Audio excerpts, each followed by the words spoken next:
नमस्कार विद्यार्थी मित्रों, आमचे YouTube channel science and education corridor यामध्ये आपल्या सर्वांचे स्वागत। BEd CET 2026 या अनुषंगाने आपण व्हिडिओ पाहत आहोत। BEd CET 100 मार्क्स सराव प्रश्नपत्रिका भाग 2 आपण पाहत आहोत। विद्यार्थी मित्रों, यापूर्वी आपण भाग 1 प्रदर्शित केला आहे, तो जर आपण पाहिला नसेल तर कृपया पाहून घ्या। तत्पूर्वी आपण जर आमच्या चॅनलवरती नवीन असाल तर चॅनलला सबस्क्राईब करा, तसेच व्हिडिओ आवडल्यास नक्कीच मित्रपरिवारामध्ये शेअर करा। आपली BEd CET जी ती आहे ती एकूण 100 गुणांची आहे हे आपणास माहीत आहे। यामध्ये 3 घटक, यात आपली विभागवारी गुणवितरण झालेलं आपल्याला पाहायला मिळतं। पहिला घटक, पहिला विभाग म्हणजेच बुद्धिमत्ता, ज्याला आपण मेंटल ॲबिलिटी किंवा मानसिक चाचणी असंही म्हणत असतो। तर या घटकावर आधारित आपल्याला तब्बल 40 प्रश्न विचारले जातात आणि हे जे 40 प्रश्न आहेत हे बहुपर्यायी असतात। तसेच आपला जो घटक क्रमांक 2 आहे तो म्हणजेच सामान्य ज्ञान, यावर आधारित आपल्याला 30 प्रश्न विचारले जातात। म्हणजेच पहिल्या घटकामध्ये 40 आणि सामान्य ज्ञानावरती 30 प्रश्न, असे एकूण 70 प्रश्न। तर तिसरा जो घटक आहे तो म्हणजेच शिक्षक अभिवृत्ती, याचंसुद्धा प्रश्नाचं स्वरूप बहुपर्यायी असून यावरून आपल्याला 30 प्रश्न विचारले जातात। म्हणजेच 40 अधिक 30 अधिक 30 असे एकूण 100 प्रश्न आपल्याला ह्या 3 घटकामधून विषयामधून विचारले जातात। त्यातला आपण प्रश्न क्रमांक 1 पाहूया, तो म्हणजेच बुद्धिमत्ता या घटकातील। अक्षर मालिका पूर्ण करा असा आपल्याला पहिला प्रश्न दिलेला आहे। पहिला अक्षर आहे ए, यानंतर क्रमालगत जे आलेलं अक्षर आहे ते आहे सी, त्यानंतर सी आणि एफ, त्यानंतर एफ आणि जे।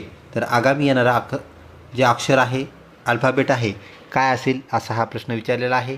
तर पहिल्या 2 अक्षरामध्ये म्हणजे ए आणि सी यामध्ये असणारं जे अंतर आहे, यामध्ये असणारा संबंध आहे, तो सर्वप्रथम आपल्याला जाणून घ्यावा लागेल आणि त्यानंतर लगतच्या अक्षरामध्ये म्हणजेच सीच्या जे बाजूचं अक्षर आहे, उजव्या साईडचं जे अक्षर आहे ते म्हणजेच एफ, यामध्ये जो सहसंबंध लागतो त्यावरून आपल्याला एफ आणि जे व उर्वरित जे आपलं डॅश डॅश असं दिलेलं आहे त्यातील संबंध आपल्या लक्षात येईल।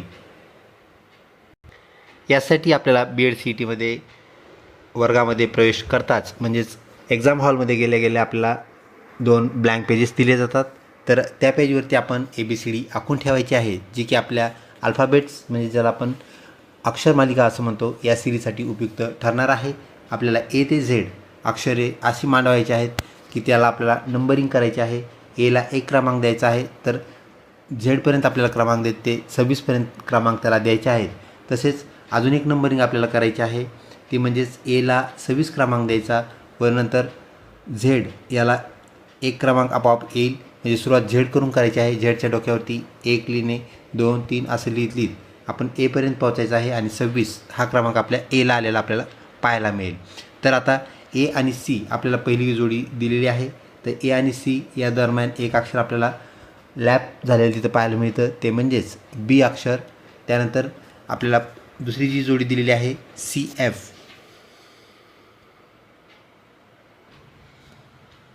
म्हणजेच आपल्याला दिलेल्या प्रश्नामधलं ए, त्यानंतर CF आणि जे यातील आपल्याला क्रम शोधावायचा आहे।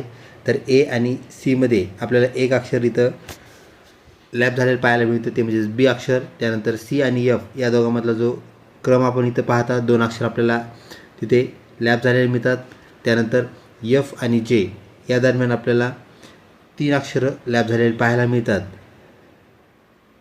अशा प्रकारे विद्यार्थी मित्र आपल्याला अक्षर वाढत चाललेले पाहायला मिळतात। आता जे नंतर आपल्याला 4 अक्षर लॅप्स करायचे आहेत, कमी करायचे आहेत आणि येणारा जो अक्षर असेल ते आपलं करेक्ट उत्तर होय। मग जे नंतर अक्षर पहिलं जे आहे ते आहे के अक्षर, त्यानंतर यल नंतर पुढचं जे अक्षर आहे ते आहे यम आणि यन। आता ही झाली अक्षरे 4, म्हणजेच काय झाले 4 अक्षर आता वाढलेले आहेत किंवा आपल्याला 4 अक्षरमध्ये लॅप्स झालेले पाहायला मिळतात। तर आगामी येणारं जे अक्षर आहे ते आपल्याला इथं जे पाहायला मिळते आणि जे नंतर 4 नंबरला अक्षर जे येत आहे ते म्हणजेच ओ। तर पुढची जी जोडी आहे JO अशी असणार आहे, म्हणजेच आपलं जे उत्तर आहे ते ओ। आपल्याला पर्याय ओ शोधावा लागेल। व्हिडिओ आवडत असल्यास नक्कीच लाईक करा। तर ओ हा पर्याय आपल्याला क्रमांक 3चा पर्याय असलेला पाहायला मिळतो, म्हणजेच ऑप्शन 3 आपलं करेक्ट उत्तर होय। आपल्या BEd CETमध्ये आपल्याला कधी जे पर्याय आहेत ते 1 2 3 4 असे पाहायला मिळतात, तर ते कधी अल्फाबेटिकल पाहायला मिळतात, म्हणजेच ए बी सी आणि डी असे पर्याय असतात. तर आपल्याला इथे नंबरमध्ये पर्याय दिलेले आहेत. क्रमांक 3 आपलं करेक्ट उत्तर होय. पुढचा प्रश्न, विसंगत पर्याय ओळखा. तर विसंगत पर्यायामध्ये सर्वप्रथम आपण लक्षात ठेवायचं आहे, वेगळा पर्याय आपल्याला निवडायचा आहे. म्हणजेच 3 पर्याय जे आहेत ते कोणत्या तरी एका घटकाने काय आहेत, समान आहेत, त्यामध्ये काही सिमिलॅरिटी आहे, म्हणजे ते सेम आहेत. आणि एक आपल्याला काय आहे, तर तो आहे ऑड. ऑड म्हणजेच वेगळा. तर 3 घटक आपल्याला आधी शोधावे लागतील आणि त्यामधला ऑड आपोआप आपल्याला बाजूला पडलेला पाहायला मिळेल. तर आपल्याला दिलेले 4 घटक जे आहेत ते आपल्याला महिन्यांचे नावे पाहायला मिळतात. जानेवारी, आपणास माहीत आहे जानेवारी हा 31 दिवसांचा असतो. त्यानंतर मार्च हा जो महिना आहे तो पण 31 दिवसांचा असतो. त्यानंतर एप्रिल हा जो महिना आहे तो मात्र 31 दिवसाचा नसतो. तर मे महिना परत 31 दिवसाचा आहे.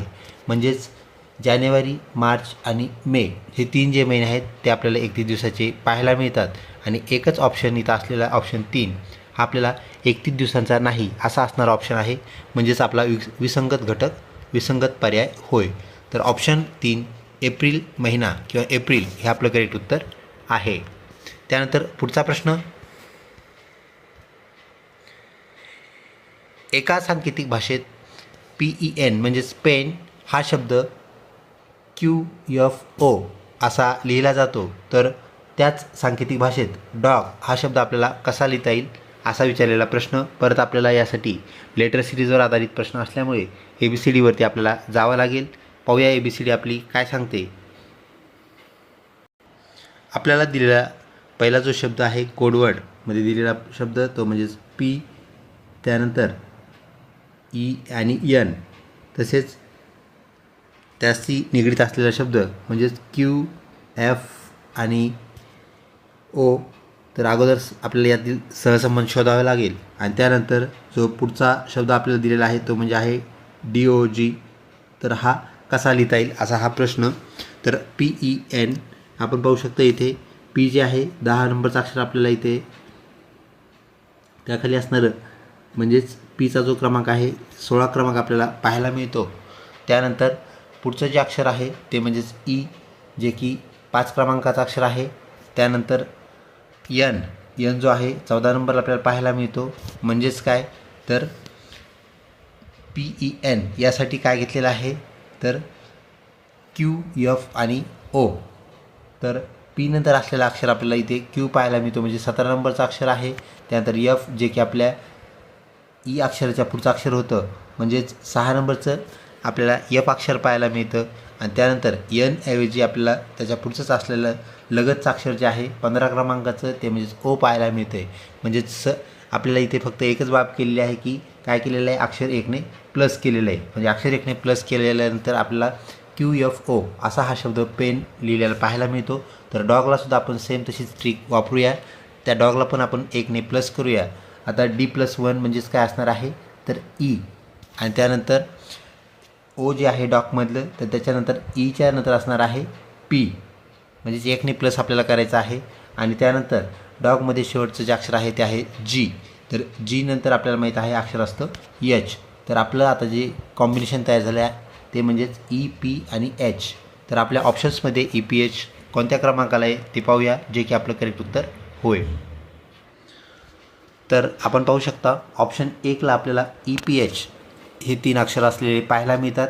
म्हणजेच फक्त 1नेच आपण काय केलेलं आहे, ह्या कोडिंगमध्ये आपल्याला जे एक एक अक्षरे वाढवून दिलेले आहेत त्याप्रमाणे आपल्याला QFO असा शब्द तयार झाला. आणि त्यानंतर डॉग शब्द आपण तयार करण्यासाठी 1ने अक्षरे पुढची घेऊन EPH शब्द तयार झाला, म्हणजेच आपण डिकोडिंग केलेलं आहे.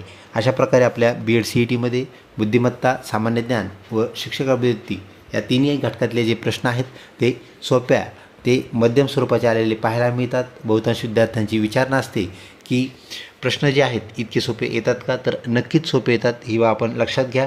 कारण आपल्या BEd CETचं जे लेवल आहे म्हणजे स्तर जो आहे प्रश्नाचा तो म्हणजेच सोपा ते मध्यम हा होय. अवघड प्रश्न विचारले जात नाहीत हे आपण खात्रीपूर्वक लक्षात ठेवा. अची आई ही बच्या वडिलांची मुलगी आहे, तर बचे अशी असणारे नाते आपल्याला सांगायचे आहे. नाते काय असा हा प्रश्न. तर ऑप्शन 2 मामा आपलं करेक्ट उत्तर होय. नातेसंबंधामध्ये आपल्याला त्या नात्याच्या जागी आपल्याला ठेवावं लागतं स्वतःला आणि कन्सिडर करून आपले जे नाते आहेत त्याप्रमाणे आपण हा प्रश्न सोडवणं क्रमपात आहे, गरजेचं आहे. ऑप्शन 2 ब मामा करेक्ट उत्तर. पुढचा प्रश्न कालगणनेवर आधारित प्रश्न विचारलेला आहे. त्यामध्ये काल दुपारी 3 वाजल्यापासून आज पहाटे 5 वाजेपर्यंत किती तास झाले. तर दुपारी 3 वाजल्यापासून म्हणजे 3 PM पासून आपल्याला तास मोजायचे आहेत. तर ते आपण मोजत असताना 3 PM ते 4 PM तो झाला 1 तास, 5 PM 2 तास, 6 PM 3 तास, 7 PM 4 तास, त्यानंतर 8 PM 5 तास, त्यानंतर 9 PM 6 तास, 10 PM ते झाले 7 तास, त्यानंतर 11 PM ते झाले 8 तास, त्यानंतर 12 PM ते झाले 9 तास.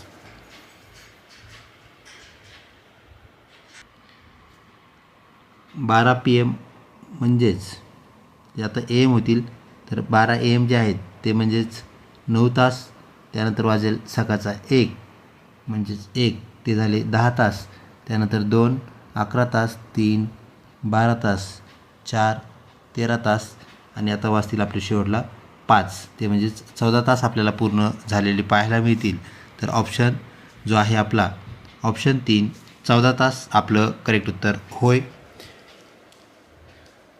पुढचा प्रश्न विद्यार्थी मित्रो, 6 याचा सहसंबंध दिलेला आपल्याला कोरिलेशन या घटकामधून असलेला हा प्रश्न.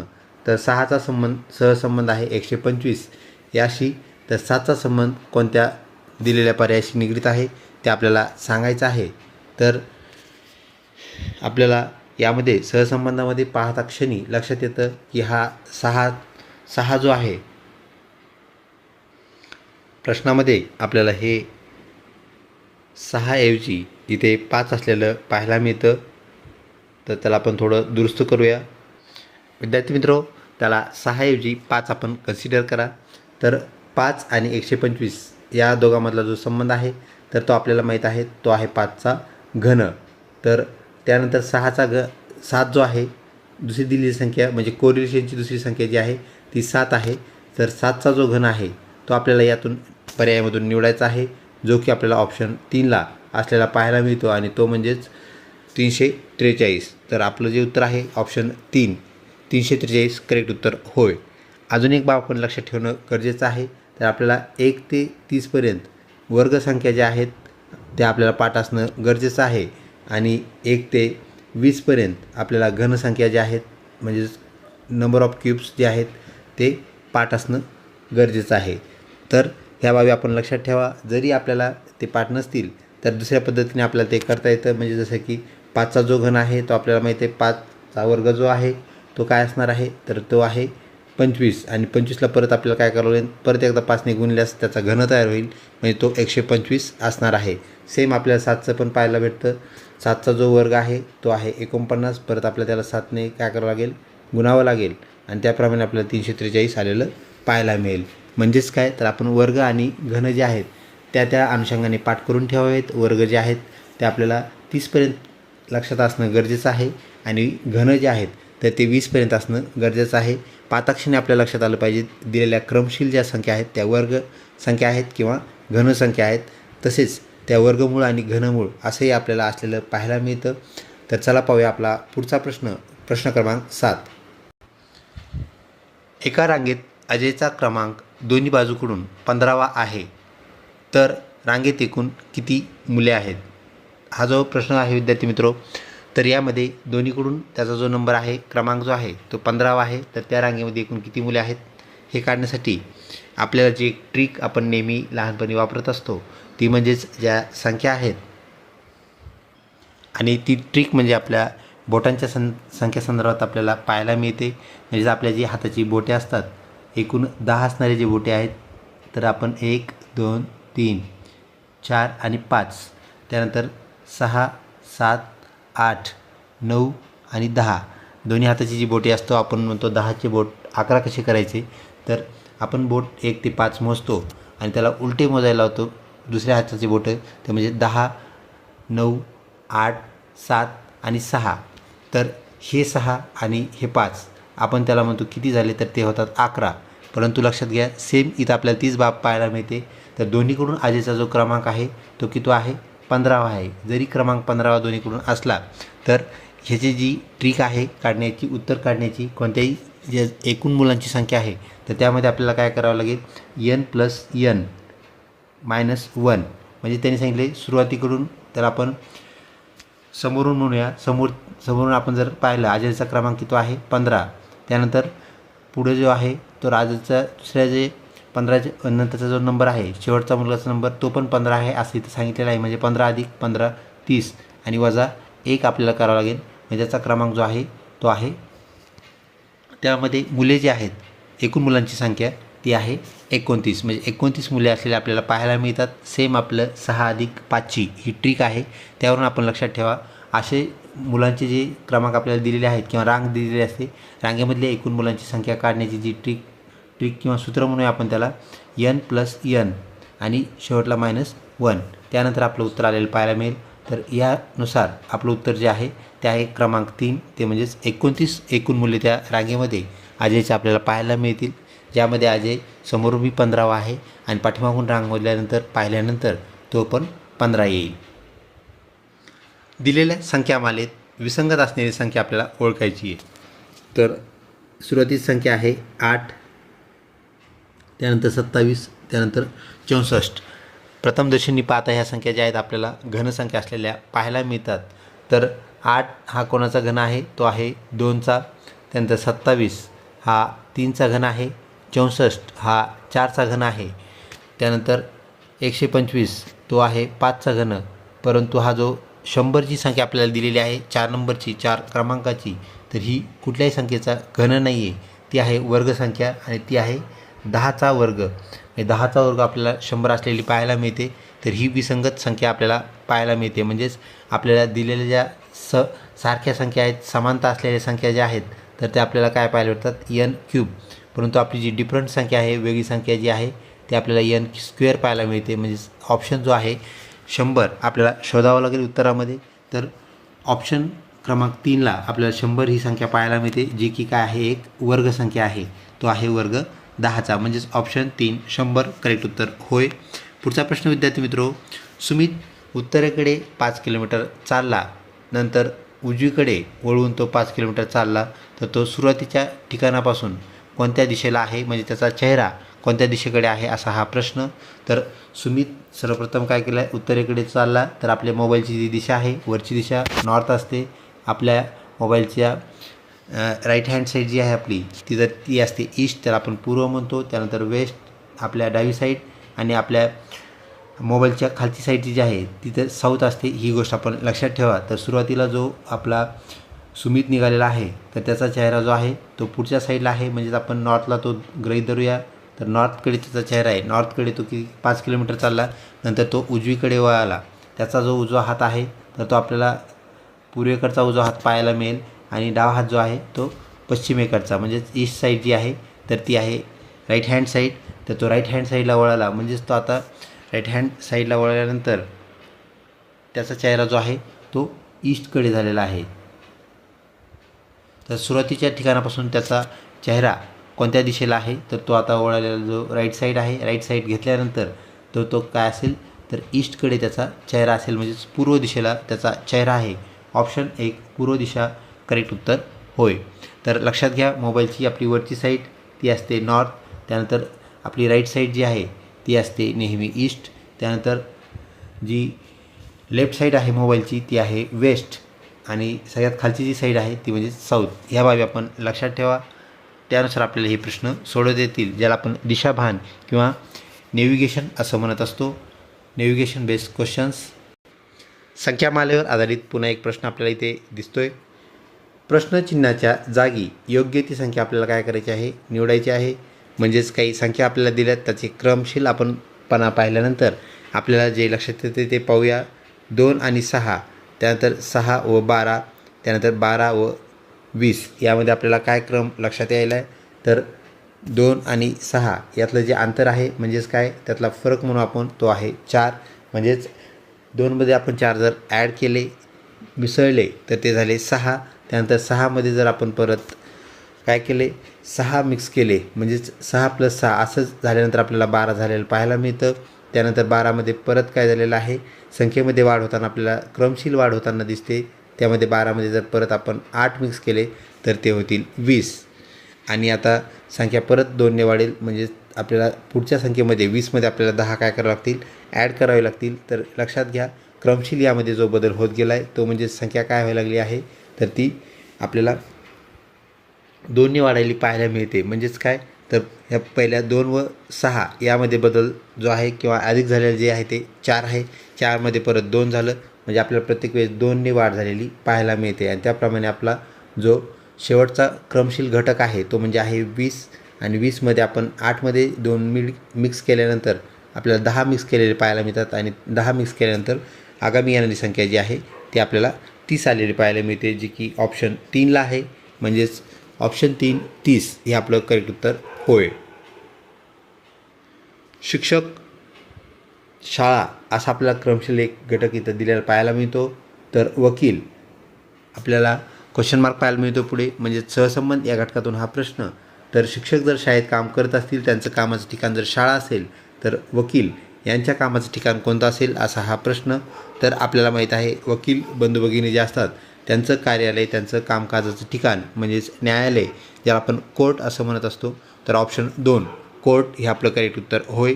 कोरिलेशन सहसंबंध या घटकातून असणारा हा प्रश्न पहिल्या 2 जे घटक असतात दिलेले त्या दोघांच्यातला संबंध आपल्याला पाहावा लागतो आणि त्यानंतर आपल्याला पुढच्या घटकामधला संबंध प्रस्थापित करून आपला जो ऑप्शन असेल त्यातून आपल्याला उत्तर निवडावं लागतं जे की इथं 2 क्रमांकाला आपल्याला पाहायला मिळतं ते म्हणजेच न्यायालय. ही बाब आपण लक्षात ठेवा. वकील यांच्या जागी जर डॉक्टर असं असतं तर आपलं जे उत्तर असतं ते बदललं असतं ते झालं असतं रुग्णालय. त्यानंतर जर ग्रंथपाल असते तर ग्रंथपाल त्यांचं कार्यालय जे असतं ते असतं ग्रंथालय आणि लिपिक जर आपल्याला दिलं असतं ज्याला आपण क्लर्क असं म्हणत असतो तर त्यांचं जे कार्यालय असतं कोणतंही कार्यालय तर कार्यालय असं आपलं उत्तर राहिलं असतं. ही बाब आपण लक्षात ठेवा. म्हणजे 2 घटकातील संबंध आणि आगामी 3ऱ्या घटकाशी संबंध जोडणारा आपल्याला पर्याय शोधणे याला आपण कोरिलेशन असं म्हणूया. पुढचा प्रश्न जर आज सोमवार असेल तर 61 दिवसानंतर कोणता वार असेल. विद्यार्थी मित्र यासाठी आपली एक सोपी ट्रिक आहे. आपला जो मोबाईलचा पॅक असतो तो असतो 28 दिवसांचा आणि महिना जो आहे तो पण 28 दिवसांचा असतो. ही बाब आपण लक्षात ठेवा. तर 28 दिवसाचा गणनेनुसार आपल्याला काय होईल तर प्रत्येक महिन्यामध्ये एक जो वार आहे कोणताही वार आपण जर सुरुवातीला धरला तर तो वार आपल्याला 4 वेळेस आलेला पाहायला मिळेल.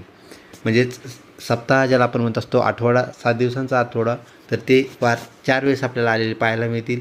तर इथं काय सांगितलं आपल्याला सोमवार जो आहे तर आज सोमवार आहे तर 61 दिवसानंतर आपल्याला कोणता वार येईल असं विचारलेलं आहे. तर सोमवार आपल्याला 4 आलेले पाहायला मिळतील. सोमवारच्या पुढे आपल्याला राहिलेले किती दिवस ते आपल्याला मोजावे लागतील. ह्या 61 दिवसामध्ये आपले 28 दिवसांचे किती सर्कल होतील कंप्लीट ते आपल्याला पाहावं लागेल. ते म्हणजेच 56 दिवस म्हणजे 2 महिने आपले कंप्लीट होतील आणि काही दिवस वर उरतील. म्हणजेच 61 वजा आपल्याला काय करावं लागेल 56. ते 61 वजा 56 केल्यानंतर आपल्याला 5 राहिलेले पाहायला मिळतील शिल्लक. म्हणजेच काय होईल आपल्याला आज कोणता वार होता सोमवार मग सोमवारच्या पुढं आपल्याला करावं लागतील 5 दिवस ॲड. तर सोमवारनंतर 5 दिवस जर आपण ॲड केले तर एक दिवस ॲड केल्यानंतर तो असेल मंगळवार. त्यानंतर बुधवार त्यानंतर गुरुवार त्यानंतर शुक्रवार आणि त्यानंतर असेल शनिवार. म्हणजेच विद्यार्थी मित्रो ऑप्शन 1 शनिवार आपलं करेक्ट उत्तर होय. आता आपला मोबाईलचा पॅक लक्षात ठेवा तो असतो 28 दिवसाचा. कोणताही प्रश्न आला 61 दिवस काय ते 161 दिवस जरी असले तर आपण लक्षात ठेवायचं त्या 161ला सुद्धा तेच करावं लागेल. हे 161 दिवसामध्ये किती आपले 28 दिवस बसतात किती सर्कल त्याचे बसतात हे आपण त्याला भागायचं आहे. भागल्यानंतर काय करायचं आहे काही दिवस जर वर उरत असतील कधी ते ॲक्युरेट जर महिन्यामध्ये आलं तर तोच दिवस आपल्याला डबल आलेला पाहायला मिळेल. दिवस जर काय झाले वाढले 3 दिवस वर राहिले 2 दिवस वर राहिले त्याप्रमाणे आपल्याला काय करावं लागेल पुढं जावे लागेल. ही गोष्ट आपण लक्षात ठेवा. आणि तसेच जर कधी दिवस कमी भरले म्हणजेच इथं आपल्याला 56 दिवसासाठी 61 दिवसामध्ये आपण 56 दिवस आत्ता मायनस केले होते तर ते जर आपल्याला 56पेक्षा कमी दिवस झाले असते तर आपल्याला काय करावं लागेल, 12च्या पाठीमागे यावं लागेल. मग 12च्या पाठीमागे यायचं कसं, तर इथं जर सोमवार असेल आणि आपले 2 दिवस जर कमी पडले असते तर सोमवारच्या अगोदरचा जो वार असतो तो आपल्या परिचयाचा आहे, तो म्हणजेच रविवार. आणि रविवारच्या अगोदरचा जो वार आहे तो म्हणजेच परत असणार आहे शनिवार. तर अशा प्रकारे आपल्याला दिवस मागे किंवा पुढे घेणं ही काही अवघड बाब नाही आहे, हे आपण लक्षात ठेवा. आपल्या बुद्धिमत्तेचे या प्रकारे आपण प्रश्न सॉल्व्ह करायचे आहेत. चला वळूया आपल्या पुढच्या प्रश्नाकडे. दिलेल्या घटकातील आपल्याला विसंगत घटक काय करायचा आहे, शब्द ओळखायचा आहे. तर 4 शब्द आपल्याला दिलेले जे की डायरेक्ट पर्यायामध्ये आहेत. तर नाक, कान, डोळा आणि पाय. तर यामध्ये नाक, कान, डोळा हे जे आहेत ते ज्ञानेंद्रिय आहेत, ज्याला आपण सेन्स ऑर्गन असं म्हणत असतो. तर सेन्स ऑर्गन आणि पाय जो आहे आपल्याला सेन्स ऑर्गन असलेला पाहायला मिळतो. म्हणजेच हा असणारा आपला जो काय आहे विपरीत घटक, ज्याला आपण विसंगत शब्द असं म्हणूया. इथे ऑप्शन 4 पाय करेक्ट उत्तर होय. पुढचा प्रश्न, पुढील अक्षरमालिका आपल्याला पूर्ण करायची आहे. यामध्ये बी डी आपल्याला पहिला सहसंबंध दिलेला आहे, त्यानंतर डी जी आणि त्यानंतर जी के. तर येणारी जी आगामी जोडी असेल तर के सोबत आपल्याला येणारा जो क्रमशील अक्षर आहे तो कोणता असेल, अल्फाबेट कोणता असेल, असा हा प्रश्न सहसंबंध या घटकातून आपल्याला पाहायला मिळतो, जो की अक्षरमालिका या उपघटकातून आलेला आहे. आपल्याला जे अक्षरं दिले आहेत क्रमशील अक्षरं ते म्हणजेच आहेत बी डी जी के. तर ते अक्षर अगोदर लक्षात घ्यायचे आहेत, बी डी जी आणि के. तर आता ह्या बी आणि डीमध्ये असलेली जी तफावत आपल्याला पाहायला मिळते ती म्हणजेच एक अक्षर आपल्याला इथं मिस झालेलं पाहायला मिळतं. त्यानंतर डी आणि जी यामध्ये आपल्याला 2 अक्षरांचा तफावत, 2 अक्षरांचा फरक असलेला पाहायला मिळतो, ते म्हणजेच ई आणि एफ. त्यानंतर जी आणि के हे जे अक्षर आहेत त्यामध्ये आपल्याला इथे जी आहे 7 नंबरला, त्यानंतर आय जे आणि के म्हणजे 3 अक्षरांचा इथं काय झालेला आहे, फरक तफावत झालेली आहे. त्यानंतर के आता फरक 1ने परत वाढणार आहे, 4 अक्षरं म्हणजेच 1, त्यानंतर 2, 3, 4. तर 4 अक्षर आपण तिथं वाढवल्यानंतर आपल्याला आगामी अक्षर जे आलेलं मिळतं पाहायला मिळतं ते म्हणजेच अक्षर आहे पी. तर आपल्या ऑप्शनमध्ये आपल्याला पी कुठे आहे तो आपल्याला शोधावा लागेल. म्हणजेच आपलं जे उत्तर आहे ते ऑप्शन पी आपण उत्तर पर्यायामध्ये शोधूया. तर आपल्याला ऑप्शन 3 हा पी असलेला पाहायला मिळतो, जे की आपल्याला 4थ्या क्रमांकाचं अक्षर असलेलं के नंतर पाहायला मिळतं. हे 4थं कसं झालं ते आपण आत्ता पाहिलं. त्याप्रमाणे आपल्याला क्रमशील अक्षर कसे येत आहेत, ते वाढत आहेत, कमी होत आहेत, त्यांची नंबरिंग जी आहे ती रिव्हर्स नंबरिंग आहे का कशी नंबरिंग आहे यावरून सुद्धा आपलं उत्तर सहजपणे शोधता येतं. फक्त आपल्याला अल्फाबेट आपण अरेंज केलेले पाहिजेत, ते काढलेले पाहिजेत. पुढचा प्रश्न विद्यार्थी मित्रो, त्यामध्ये आपल्याला काही संख्या दिलेल्या आहेत, त्या म्हणजेच 6, 11, 21, 36 आणि एक आपल्याला डॅश दिलेला आहे. म्हणजेच आपल्याला एक संख्या त्यांनी काय केलेली आहे, 56 नंतर आगामी कोणती संख्या असेल असा आपल्याला प्रश्न केलेला आहे. तर यामधील आपण क्रमशीलपणा लक्षात घेतला असता 6 आणि 11 यामध्ये जी तफावत आहे म्हणजेच आपल्याला काय झालेलं पाहायला मिळतं, तर 5 ॲड झालेले आपल्याला पाहायला मिळतात. त्यानंतर आपल्याला 21, त्यानंतर 11 आणि 21 यातला आपल्याला संबंध पाहावा लागेल. तर 11 आणि 21 यामध्ये काय झालेलं आहे, तर संख्या ही 10ने वाढलेली आहे. म्हणजे दोघातला फरक जो आहे तो 10ने वाढलेला आहे. त्यानंतर 21 आणि 36 या दोघांमधला जो फरक आहे तो वाढलेला आहे 15ने. त्यानंतर 36मध्ये काय झालेले आहे, तर 20 ॲड झालेले आहेत. म्हणजे त्यातला फरक जो आहे तो वाढलेला आहे 20ने. तर आता एक आपल्याला क्रमशीलपणा लक्षात येतो, ते म्हणजे 5ने संख्या वाढत आहे. म्हणजे 2 संख्येमधील जो फरक तफावत जी आहे ती 5 आहे. तर 5 नंतर तो झाला 10, नंतर 15, त्यानंतर झालं 20. तर आगामी जी संख्या आहे म्हणजेच आपली संख्या जी आलेली आहे ती म्हणजे 56. तर 56च्या पुढे आपल्याला काय करावं लागेल, तर 20 अधिक 5 25 आपल्याला ॲड करावे लागतील. तर आपण ह्या 56मध्ये 25 ॲड केल्यानंतर आपल्याला ते 6 आणि 5 11 झालेले पाहायला मिळतील. त्यानंतर आपल्याला हे 8 म्हणजेच 81 झालेलं पाहायला मिळेल. तर ऑप्शन जो आहे ऑप्शन 2 आपल्याला 81 असलेला पाहायला मिळतो. म्हणजेच 81 आपलं करेक्ट उत्तर होय. पुढचा प्रश्न,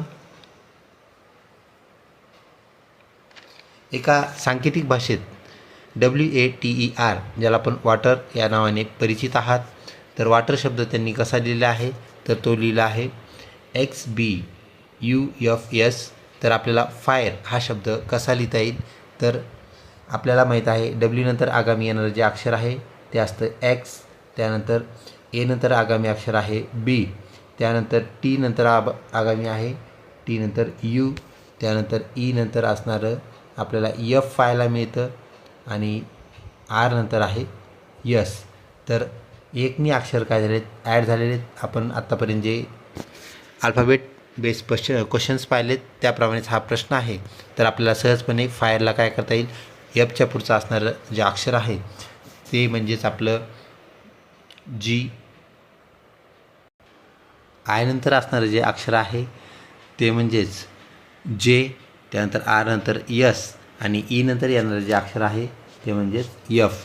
तर ह्या फायरसाठी आपल्याला GJSF याप्रमाणे उत्तर आपल्याला आलेलं पाहायला मिळतं. ऑप्शन 2 आपलं करेक्ट उत्तर होय.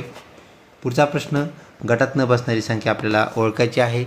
ह्या दिलेल्या संख्यापैकी 4 संख्या ज्या आहेत त्या सारख्या असणार आहेत, काहीतरी सिमिलरिटी त्यामध्ये आहे. 5वी संख्या मात्र त्यात बसणार नाही, ती आपल्याला वेगळी काढायची आहे.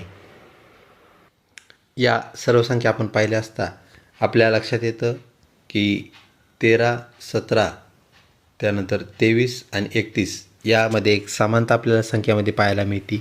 ती म्हणजेच या सर्व संख्या ज्या आहेत त्या मूळ संख्या आहेत आणि ह्यामधली एकमेव संयुक्त संख्या जी आहे ती आपल्याला 27 पाहायला मिळते. तर 27 आपलं करेक्ट उत्तर होय. यामध्ये नैसर्गिक संख्या, मूळ संख्या, संयुक्त संख्या, समसंख्या, विषम संख्या यावर आधारित आपल्याला प्रश्न विचारलेले पाहायला मिळतात.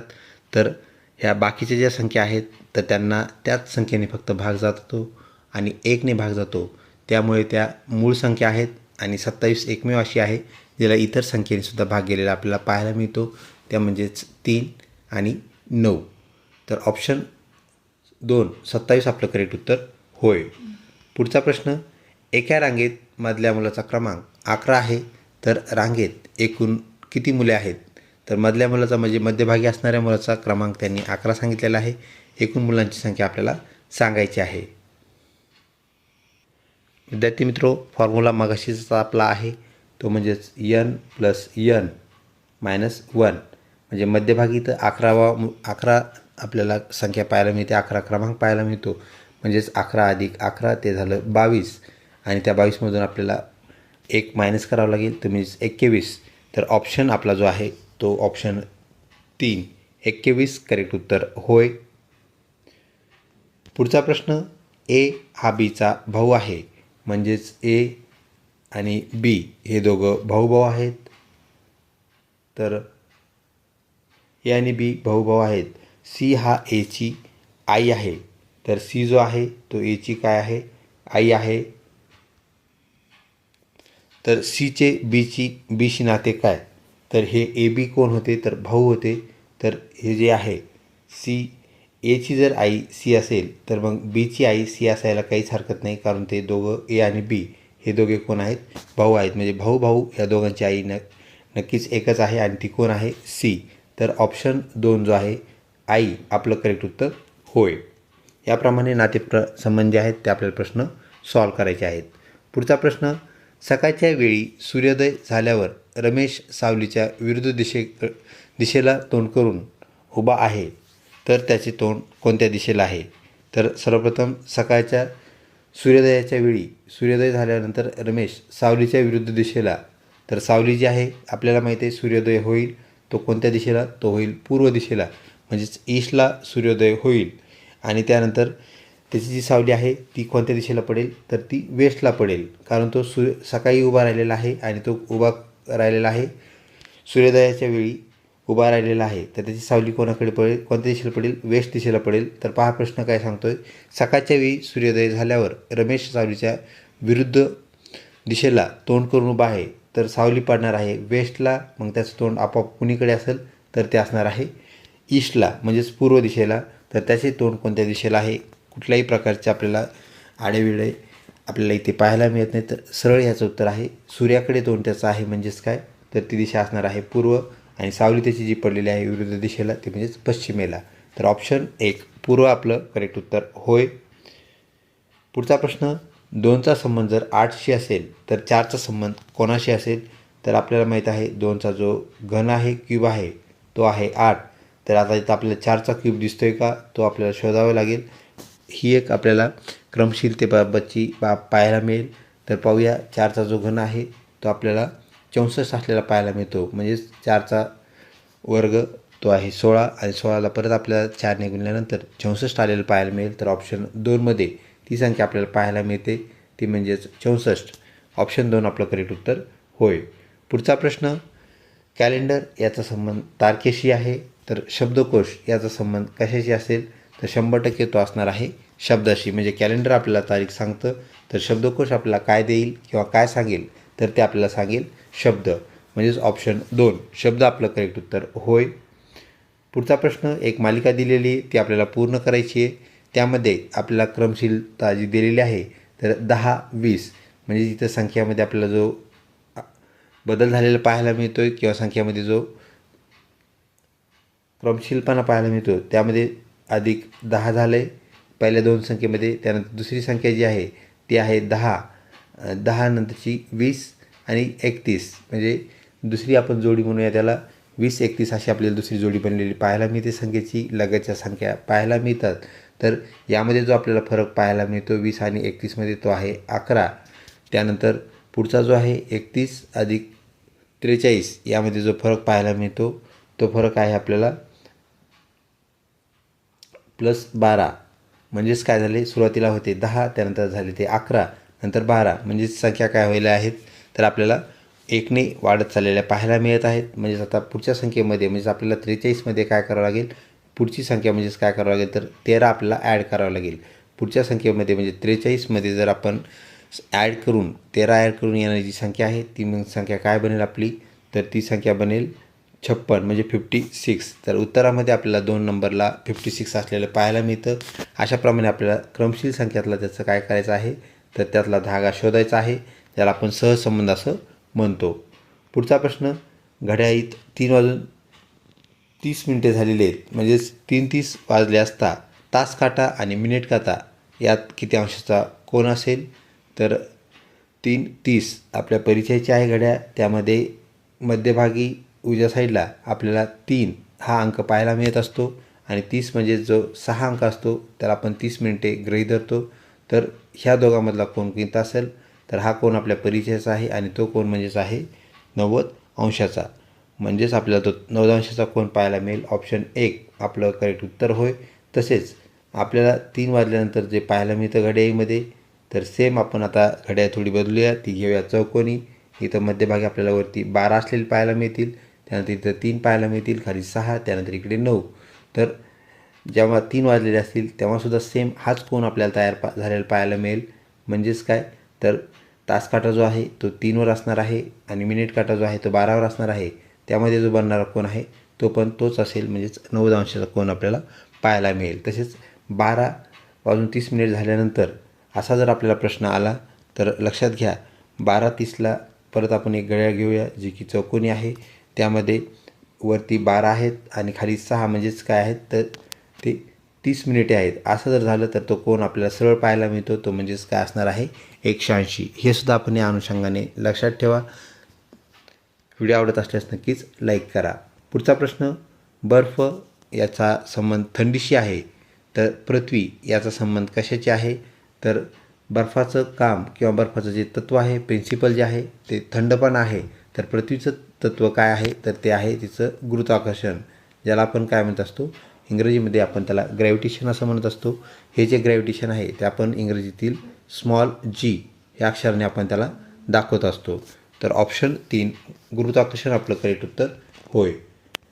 पुढे आपल्याला एक सिरीज दिलेली कोरिलेशनमध्ये, तर दिलेलं आहे ABC आणि D, त्यानंतर ZYXW, त्यानंतर D नंतर 5 क्रमांकाचं जे अक्षर आहे ते म्हणजेच EF आणि GH यांची आपल्याला दिली त्यांनी जोडी. तर आता आगामी येणारी जी जोडी असणार आहे जी की 4 अक्षरांचा गट आहे ती कोणती असणार आहे असा हा प्रश्न. तर पहिल्या दोघांचा संबंध पाहता हे पहिले क्रमशील 1 ते 4 अक्षर आहेत आणि त्यानंतर आपल्याला अक्षरं उलट झालेले पाहायला मिळतात, ज्याला आपण इन्व्हर्ट नंबरिंग असं म्हणूया. तर 26 क्रमांकाचं अक्षर, त्यानंतर 25, 24, 23 हे आपल्याला पाहायला मिळतं आहे. तर त्याशी संलग्न असणारी जी जोडी आहे त्या पाठीमागचे अक्षर आपल्याला कोणते असतील असा हा प्रश्न विचारलेला आहे. म्हणजेच 22 क्रमांकापासून पाठीमागे 4 अक्षर आपल्याला पाहावे लागतील आणि ते अक्षरे म्हणजेच आपलं करेक्ट उत्तर होय. यासाठी परत आपल्याला एकदा आपल्या अल्फाबेट सिरीजकडे वळावं लागेल. तर 22 क्रमांकाचं अक्षर जे आहे आपले जे की परिचयाचं आहे ते म्हणजेच व्ही, त्यानंतर 21 यू, त्यानंतर टी आणि यस. म्हणजेच आता आपलं उत्तर काय बनलेलं आहे VUTS. याप्रमाणे आपल्याला 22, 21, 20, 19 अक्षराची जोडी आपली लागणार आहे. तर VUTS आपल्या उत्तरामध्ये कुठं आहे ते आपण पाहूया. विद्यार्थी मित्रो, VUTS जे आहे ते आपल्याला ऑप्शन 2मध्ये पाहायला मिळत आहे. म्हणजे 2 आपलं करेक्ट उत्तर होय. पुढचा प्रश्न विसंगत पर्याय आपल्याला निवडायचा आहे, ओळखायचा आहे. तर मीटर, त्यानंतर लिटर, ग्राम आणि वेळ.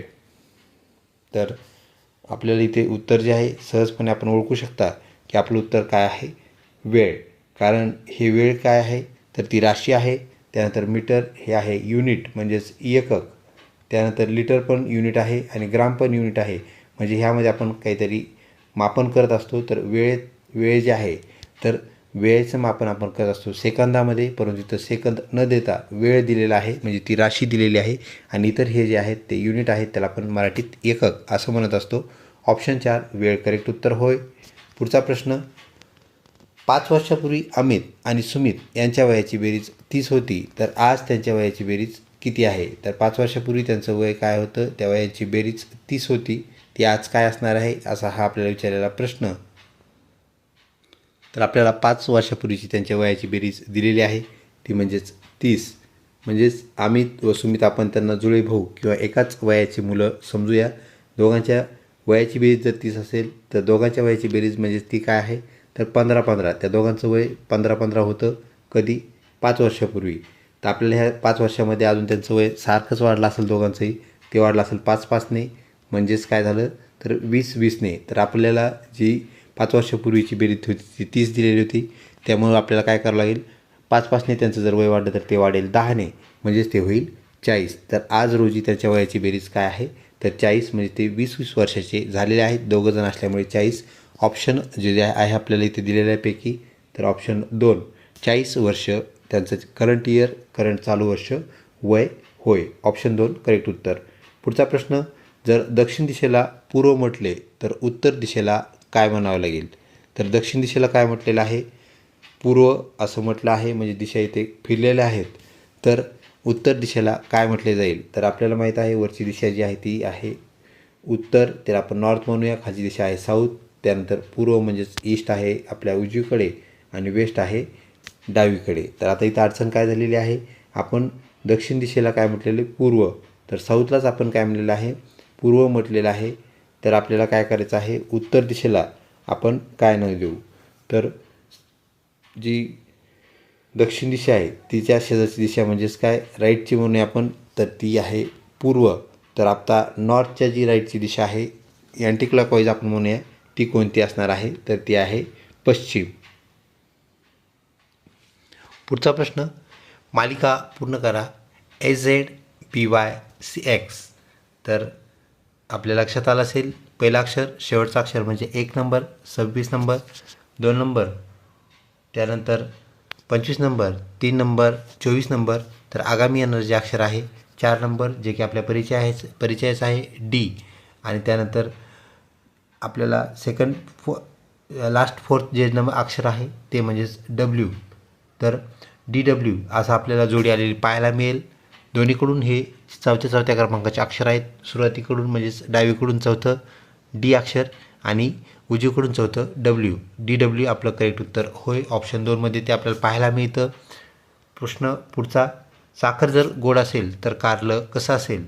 तर साखरेची चव आपल्याला दिलेली आहे. कारल्याची चव कशी असेल ती आपल्या परिचयाची आहे आणि ती असणार आहे कडू. ऑप्शन 3 कडू आपल्याला करेक्ट उत्तर असलेलं पाहायला मिळतं. परत एक आपल्याला मालिका दिलेली आहे, त्यामध्ये 5 आणि 10 यामध्ये जो संबंध आहे तर आपल्याला ते दुप्पट झालेलं पाहायला मिळतं आहे. त्यानंतर 10 आणि 20 हे पण दुप्पट झालेलं पाहायला मिळतं आहे, म्हणजेच गुणिले 2 असं म्हणूया आपण त्याला. त्यानंतर 20 40. त्यानंतर आगामी येणारी 40 आणि त्याचा जर आपण गुणाकार 2शी केला त्याच्या दुप्पट केली तर ती असणार आहे 80, म्हणजेच ऑप्शन 3 80 करेक्ट उत्तर होय.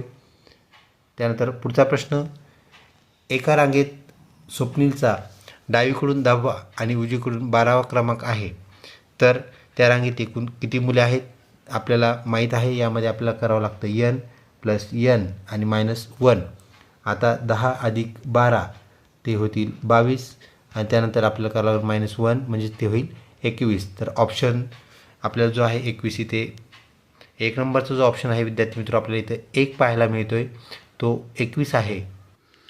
ऑप्शन जो 1 आहे 21 आपलं करेक्ट उत्तर होय. त्यानंतर विसंगत संख्या ओळखा. आपल्याला विसंगत संख्या ओळखायची. 49, 64, 81, 91 आणि 100 सगळ्या संख्या आपण पाहिल्या असता एक लक्षात येतं. 64 जो 49 जो आहे 7चा वर्ग, 64 8चा वर्ग, 81 9चा वर्ग, तर 100 हा 10चा वर्ग आहे. आणि दिलेली संख्येपैकी 91 ही जी संख्या आहे ती कोणाचाही वर्ग नाही आहे, म्हणजे ती वर्गसंख्या नसलेली आपल्याला पाहायला मिळते, म्हणजे वर्गसंख्या ती नाही आहे, त्यामुळे आपलं ती करेक्ट उत्तर होय. तर ते उत्तर आपलं कुठं असणार आहे? ते आहे ऑप्शन 3मध्ये. ऑप्शन 3 91 आपलं करेक्ट उत्तर आहे. पुढचा प्रश्न, जर अबई अबई आपल्या परिचयाचे आहे, अबई आणि त्यानंतर कबई, म्हणजेच ट्रॅडिशनल मेथडमध्ये मोठ्या काकू लहान काकू असं आपण त्याला म्हणूया. तर आबाई हे जे नामांकन आहे त्याला आपण इंग्रजीत एक कोडिंग लँग्वेजमध्ये त्याला लिहिलं, म्हणजेच अंकामध्ये लिहिलं, तर ह्या आपण अक्षरांचा जो समूह ज्याला आपण शब्द म्हणतो, हा शब्द आपण 1 1 2 1 9 असा जर कोड केला तर कबई जे आहे त्याला आपण कसं कोड करूया असा हा प्रश्न विचारलेला आहे. तर आपल्याला ह्या आबईमध्ये ए जे अक्षर आहे त्यासाठी 1 अंक घेतला आहे, दुसऱ्या एसाठी परत 1, त्यानंतर बीसाठी 2 अंक आणि त्यानंतर परत 1 अ आल्यामुळे त्यांनी परत 1 घेतला आहे. आणि आय अक्षर जे आहे आपल्या परिचयाचं आहे ते आपल्या अल्फाबेट सिरीजमध्ये 9 क्रमांकाला आहे, म्हणजेच क्रमवार हे काय केले त्यांनी ते नंबर त्याला दिलेले आहेत. तर याप्रमाणे जर आबई हा शब्द तयार होत असेल तर कबई हा शब्द कसा तयार होईल असा हा विचारलेला प्रश्न आहे. तर कबईमध्ये आलेलं जे पहिलं अक्षर आहे ते आहे के, ते आहे 11 क्रमांकाला, म्हणजेच 11 नंबरला हे के असलेलं आपल्याला पाहायला मिळतं. म्हणजेच 11साठी केसाठी 11, त्यानंतर एसाठी 1, त्यानंतर बीसाठी 2, परत एसाठी 1 आणि आय जे अक्षर आहे ते आपल्या परिचयाचं आहे ते आहे 9 क्रमांकाला, म्हणजेच 111 219 असं आपल्याला हे आलेलं पाहायला मिळतं. तर ह्यामध्ये अजून एक आपल्याला ट्रिक पाहायला मिळते. तर आपलं जे के अक्षर आहे ते आहे 11 क्रमांकाला, म्हणजेच आपल्या अल्फाबेट सिरीजमध्ये ते 11 नंबरला आहे. तर 11 नंबरपासून सुरू न होणारे 2 पर्याय आपल्याला इथं पाहायला मिळतात, जे की 16 आणि 31 नंबरने सुरू झालेले, 31 म्हणजे 3 1 असं सुरू झालेले पाहायला मिळतात. तर हे दोन्ही उत्तर आपले लगेच काय होतात आपल्या पर्यायामधून निघून जातात, म्हणजे त्याला आपण विसंगत पर्याय असं म्हणूया, ते कटतात. त्यानंतर हे 2 जे आहेत ते राहतात. या दोन्हीमध्ये पण सुरुवात 11ने झाली, म्हणजे केने सुरुवात झालेली आहे. हे दोन्हीला आपल्याला ट्रेस करावं लागतं. ट्रेस केल्यानंतर आपण जसं जसं पुढं जातो आपल्याला दुसरा पर्यायसुद्धा कमी झालेला पाहायला मिळतो आणि एका विशिष्ट टप्प्यावर आल्यानंतर आपण कन्फर्म होऊन जातो की 1 क्रमांकाचं उत्तर आपलं करेक्ट उत्तर आहे. तर 1 क्रमांकाचं कसं, इथे आता ह्या दोन्ही पर्यायामध्ये 111 111 आपल्याला पाहायला मिळतं, म्हणजेच काय, तर 111 111 म्हणजेच काय, तर ते आहे केसाठी आलेलं 11, म्हणजेच के 11, इथं पण 11 आहे, इथं पण 11 आहे. त्यानंतर त्या के एसाठी आलेलं 1, म्हणजे 11 नंतर 1 येईल, इथं पण आपल्याला 11 नंतर 1 आलेला पाहायला मिळतो, म्हणजे 111 111 इथपर्यंत ठीक आहे. त्यानंतर आलेलं अक्षर आहे बी, 3 नंबरचं अक्षर बी आहे. बीसाठी आपण वापरलेला आहे क्रमांक 2, तर इथं आपल्याला 2 पाहायला मिळतो, परंतु इथं आपल्याला 2 पाहायला मिळत नाही. ह्या अर्थी आपले तीनही पर्याय जे आहेत ते निष्फळ झालेले आहेत. मग राहतो आपल्याला उरलेला करेक्ट 1 पर्याय. म्हणजेच विद्यार्थी मित्र आपल्याला पूर्णपणे हा अशा प्रकारचे प्रॉब्लेम सॉल्व केल्यानंतरच आपलं उत्तर येत असतं. तर आपल्याला अंदाजे उत्तर मारता येत नाही किंवा देता येत नाही, ह्या अनुषंगाने आपण उत्तर सॉल्व करून पाहणं गरजेचं आहे. त्याप्रमाणे आपलं ऑप्शन 1 करेक्ट उत्तर होय. पुढचा प्रश्न, विसंगत शब्द ओळखायचा आहे. झाड, पान, फांदी आणि जंगल. तर झाड, पान, फांदी हे तीनही आपल्याला कशाचे अवयव पाहायला मिळतात, तर वनस्पतीचे अवयव आहेत ते. आणि एकच इथं आपल्याला घटक पाहायला मिळतो, त्यापासून बनतं जंगल, म्हणजे झाडापासून जरी जंगल बनत असलं तर तो आपला विसंगत शब्द होय. ऑप्शन 4 जंगल आपलं करेक्ट उत्तर आहे. त्यानंतर पुढचा प्रश्न, एका व्यक्तीने पश्चिमेकडे 10 किलोमीटर प्रवास केला, नंतर उजवीकडे वळून 5 किलोमीटर प्रवास केला, तर तो आता कोणत्या दिशेला जात आहे? तर सुरुवातीला त्याचं तोंड होतं पश्चिम दिशेला तोंड असल्यानंतर तो गेला 10 किलोमीटर, त्यानंतर तो वळाला उजवीकडे, म्हणजे पश्चिम दिशेला त्याचं तोंड होतं, याचा अर्थ वेस्टकडे तो चालत होता. 10 किलोमीटर तो चालला आणि 10 किलोमीटर चालल्यानंतर त्यांनी काय केलेलं आहे तर उजवा टर्न घेतला. त्याचा उजवा हात म्हणजेच आपल्याला वरचा हात उजवा पाहायला मिळेल, तिकडच्या साईडचा अलीकडचा डावा, तर तो वळालेला आहे वेस्टकडून त्याच्या उजवीकडे, म्हणजे ती आहे दिशा नॉर्थ, म्हणजेच तो काय झालेला आहे उत्तर दिशेकडे आपल्याला वळालेला पाहायला मिळतो. आणि त्यांनी आपल्याला जे अंतर त्यांनी दिलेलं आहे ते आहे 5 किलोमीटर. तर विद्यार्थी मित्रो, आपलं ऑप्शन जे आहे इथे उत्तर 3 नंबरला उत्तर ऑप्शन असलेलं पाहायला मिळतं. Option 3 north direction correct answer आहे. थर्ड लास्ट प्रश्न आपल्या बुद्धिमत्ता घटकातील, पुढील घटक वाढत्या आकाराने आपण लावलेले आहेत, त्यामध्ये आता सगळ्यात शेवटचा म्हणजे सगळ्यात मोठा घटक कोणता आहे आपल्याला ओळखायचा आहे. आकारानुसार आपण काय केले तर दिलेल्या ज्या घटक आहेत किंवा टर्म्स आहेत त्यामध्ये हमिंगबर्ड जगातला सर्वात लहान पक्षी, किवी, इमू, शाहमृग तीनही पक्षी, उडता न येणारे पक्षी, त्यानंतर बदक, साळुंकी, चिमणी, आपल्याला परिचित असलेले नागरी पक्षी, गावात शहरात राहणारे पक्षी. तर यामध्ये आपल्याला सर्वात मोठा पक्षी कोणता असेल ते सांगायचं आहे. सगळ्याची आपण जर मांडणी केली तर आपणास माहीत आहे हमिंगबर्ड जो आहे तो 1 नंबरला आहे, सगळ्यात लहान आहे तो. मांडणी जी आहे ती आपल्याला वाढत्या आकारानुसार करायची, म्हणजे सर्वात लहानला कमी नंबर द्यावा लागेल, 1 नंबर द्यावा लागेल. त्यानंतर आपल्याला 2 नंबरला जो पक्षी पाहायला मिळेल तर तो आहे चिमणी. चिमणीचा क्रमांक 2 पाहायला मिळेल. चिमणीपेक्षा थोडा मोठा असलेला पक्षी तो म्हणजे साळुंकी. साळुंकीपेक्षा आकाराने थोडा जाड असलेला पक्षी जो आहे तो म्हणजेच काय तर किवी. आकाराने थोडा जाड आपल्याला पाहायला मिळेल, किवी 4 नंबरला जाईल. त्यानंतर आहे आपला बदक जो की आहे 5 नंबरला. त्यानंतर आहे इमू जो जाईल 6 नंबरला. आणि 7 नंबरला आहे शाहमृग, सर्वात मोठा पक्षी किंवा सर्वात जड पक्षी. तर सर्वात जड असणारा पक्षी शाहमृग जो आहे हा आपला वाढत्या आकाराने काय आहे तर मोठा असलेला पक्षी आपण म्हणूया. तर ऑप्शन आपलं शाहमृग जे आहे ते आहे 4 नंबरला. शाहमृग करेक्ट उत्तर होय. पुढचा प्रश्न, जर काल शुक्रवार होता तर परवा कोणता वार असेल? म्हणजे येणाऱ्या परवाला त्यांनी विचारलेले कोणता वार असेल. काल शुक्रवार होता याचा अर्थ आज काय आहे तर आज आहे शनिवार म्हणजे सॅटर्डे. तर आपल्याला येणाऱ्या परवा विचारलेला आहे, म्हणजे आज सॅटर्डे आहे, सॅटर्डेनंतर येणारा उद्या जो आहे तर तो असणार आहे संडे. आणि आपल्याला विचारले डे आफ्टर टुमारो असं त्याला आपण इंग्रजीमध्ये म्हणत असतो. तर संडेनंतर येणारा जो आहे तो असतो मंडे. तर मंडे म्हणजेच सोमवार. तर ऑप्शन जो आहे आपला 2 सोमवार हे करेक्ट उत्तर होय. बुद्धिमत्ता घटकातील शेवटचा प्रश्न, आपले एक विसंगत शब्द ओळखायला दिलेले, टर्म ओळखायला दिलेली आहे. तांबे, लोखंड, चांदी आणि कोळसा. तर आपण पाहू शकता इथे तांबे, लोखंड, चांदी हे तीनही जे आहेत ते आहेत मेटल, म्हणजे ज्याला आपण म्हणत असतो धातू. आणि कोळसा जो आहे विद्यार्थी मित्र तो आहे अधातू. आता हा एक त्याचा इथे भाग झाला, म्हणजे धातू अधातू याप्रमाणे आपण त्याला काय करू शकतो डिफाईन करू शकतो, त्याचं आपण उत्तर काढू शकतो. किंवा हे तीनही जे घटक आहेत ते आपल्याला कडक टणक असलेले पाहायला मिळतात, जे की धातूचा गुणधर्म आहे. कोळसा सहजपणे फुटतो म्हणजे तो ठिसूळ असतो. तर सॉलिड आपण म्हणूया टफ सॉलिड 3 आहेत आणि कोळसा जो आहे तो ब्रिटल आहे, ठिसूळ आहे. ऑप्शन 4 कोळसा जो आहे आपला ऑप्शन 3ला इथे पाहायला मिळतो. तर इथं या ज्या संज्ञा आहेत 4 त्यापैकी कोळसा 3 नंबरचं उत्तर आपलं करेक्ट उत्तर ऑप्शन 3. त्यानंतर पुढचा प्रश्न जो आहे तो काहीही सूचना न देता डायरेक्ट आपल्याला आलेला पाहायला मिळतो, तो म्हणजे सामान्य ज्ञान या घटकामधून. तर 1 ते 40चे प्रश्न जे आहेत ते आहेत बुद्धिमत्ता. त्यानंतर 41 ते 70 हे प्रश्न जे आहेत ते आहेत सामान्य ज्ञान. आणि 71 ते शेवटचा प्रश्न म्हणजे 100 ते आहेत शिक्षक अभ्यर्थी. हे आपण लक्षात ठेवा. तर पाहूया आपला प्रश्न काय सांगतोय. खालीलपैकी उत्तर प्रदेश राज्याचे पारंपरिक लोकनृत्य कोणते? तर उत्तर प्रदेश राज्याचे आपल्याला पारंपरिक नृत्य पाहायचं आहे तर ते आपल्याला कथ्थक असलेलं पाहायला मिळतं. बिहू हे आसामचं नृत्य आहे, तर लावणी हे महाराष्ट्राचं लोकनृत्य असलेलं आपल्याला पाहायला मिळतं. पुढचा प्रश्न, USA चलन काय आहे? USA म्हणजेच युनायटेड नेशन्स ऑफ इंडिया, ज्याचं आपल्या सर्वांना आकर्षण असतं. म्हणजेच अमेरिका याचे चलन म्हणजेच करन्सी काय आहे असा हा प्रश्न. तर ऑप्शन 4 डॉलर करेक्ट उत्तर होय. तर युरो हे जे आहे आपल्याला ब्रिटन म्हणजे ज्याला आपण इंग्लंड या नावाने परिचित आहात, तर इंग्लंडचं चलन युरो आहे. तसेच रुपया हे आपल्याला भारत, त्यानंतर पाकिस्तान तसेच श्रीलंका या देशांचं चलन असलेलं पाहायला मिळतं.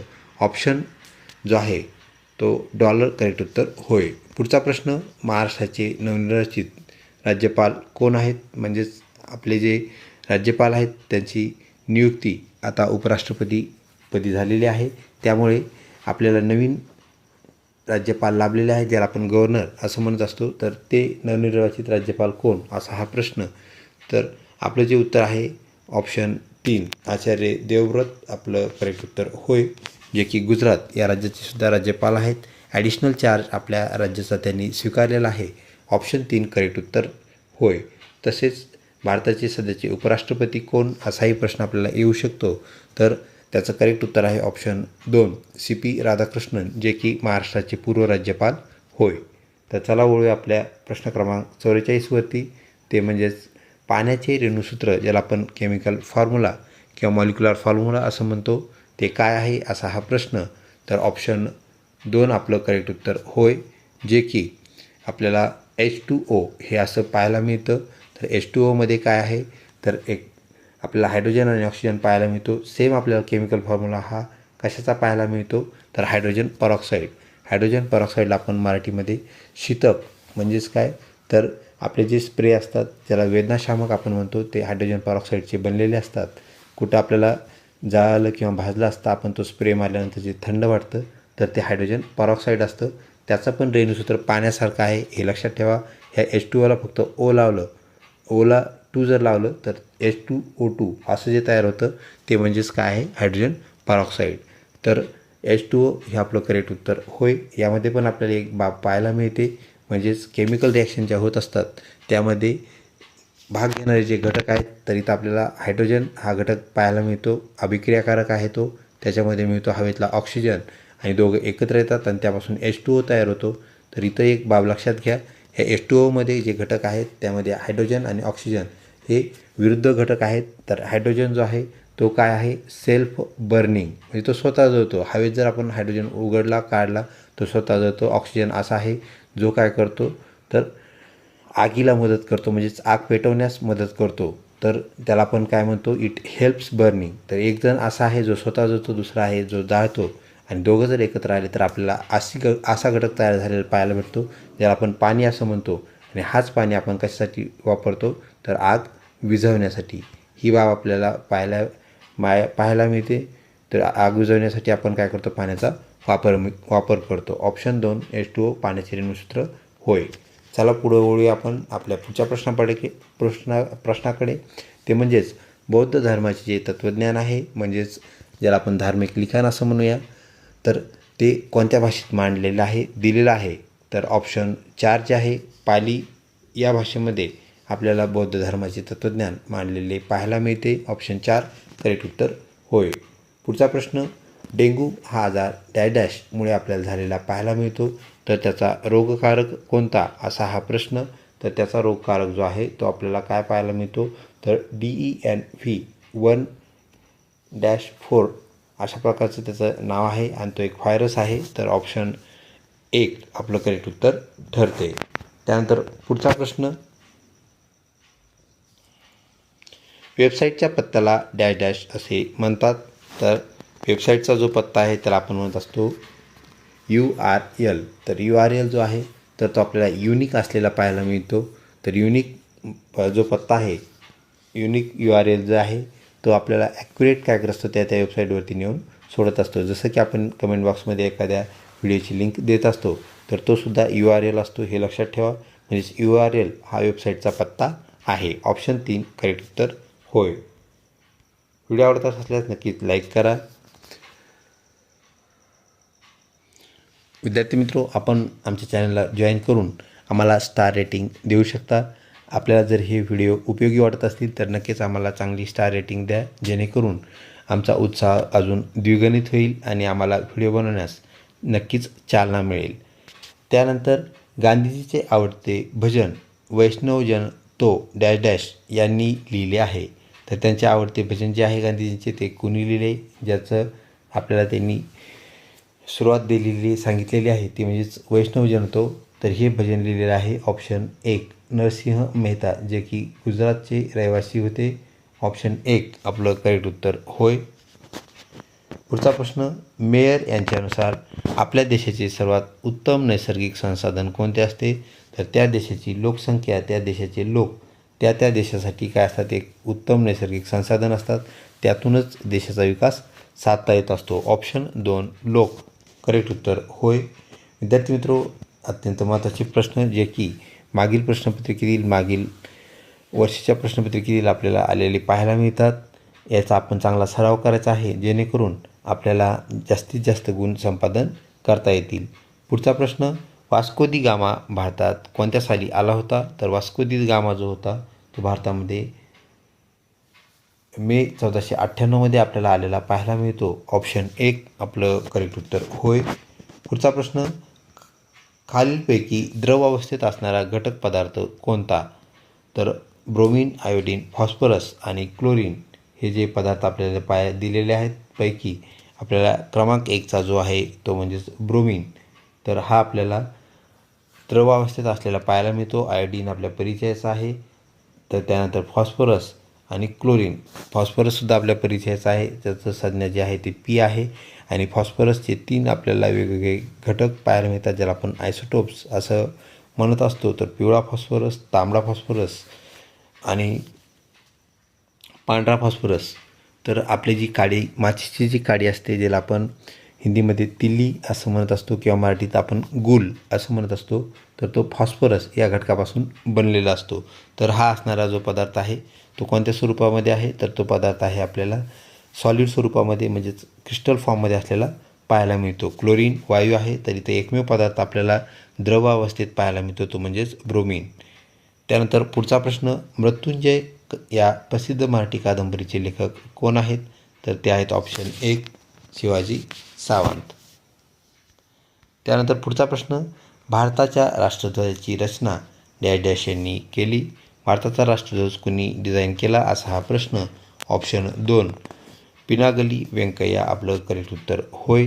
ज्यांनी आपला भारताचा राष्ट्रध्वज काय केलेला आहे, निर्माण केला आहे. त्याचे जे पॅरामीटर्स आहेत ते त्यांनी निर्धारित केले आहेत. त्यानंतर पुढचा प्रश्न, महाराष्ट्राची पर्यटन राजधानी कोणती आहे? तर पर्यटन राजधानी ज्याला आपण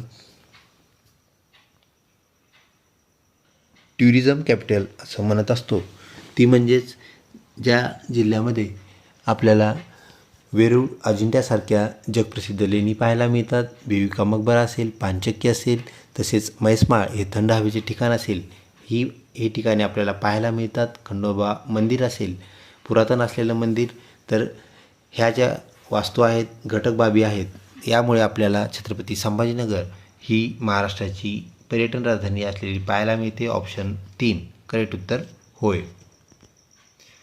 पुढचा प्रश्न, संगणकाचा मेंदू म्हणजेच ब्रेन ऑफ कम्प्युटर कोणत्या घटकास संगणकाच्या भागाला म्हणतात असा हा प्रश्न.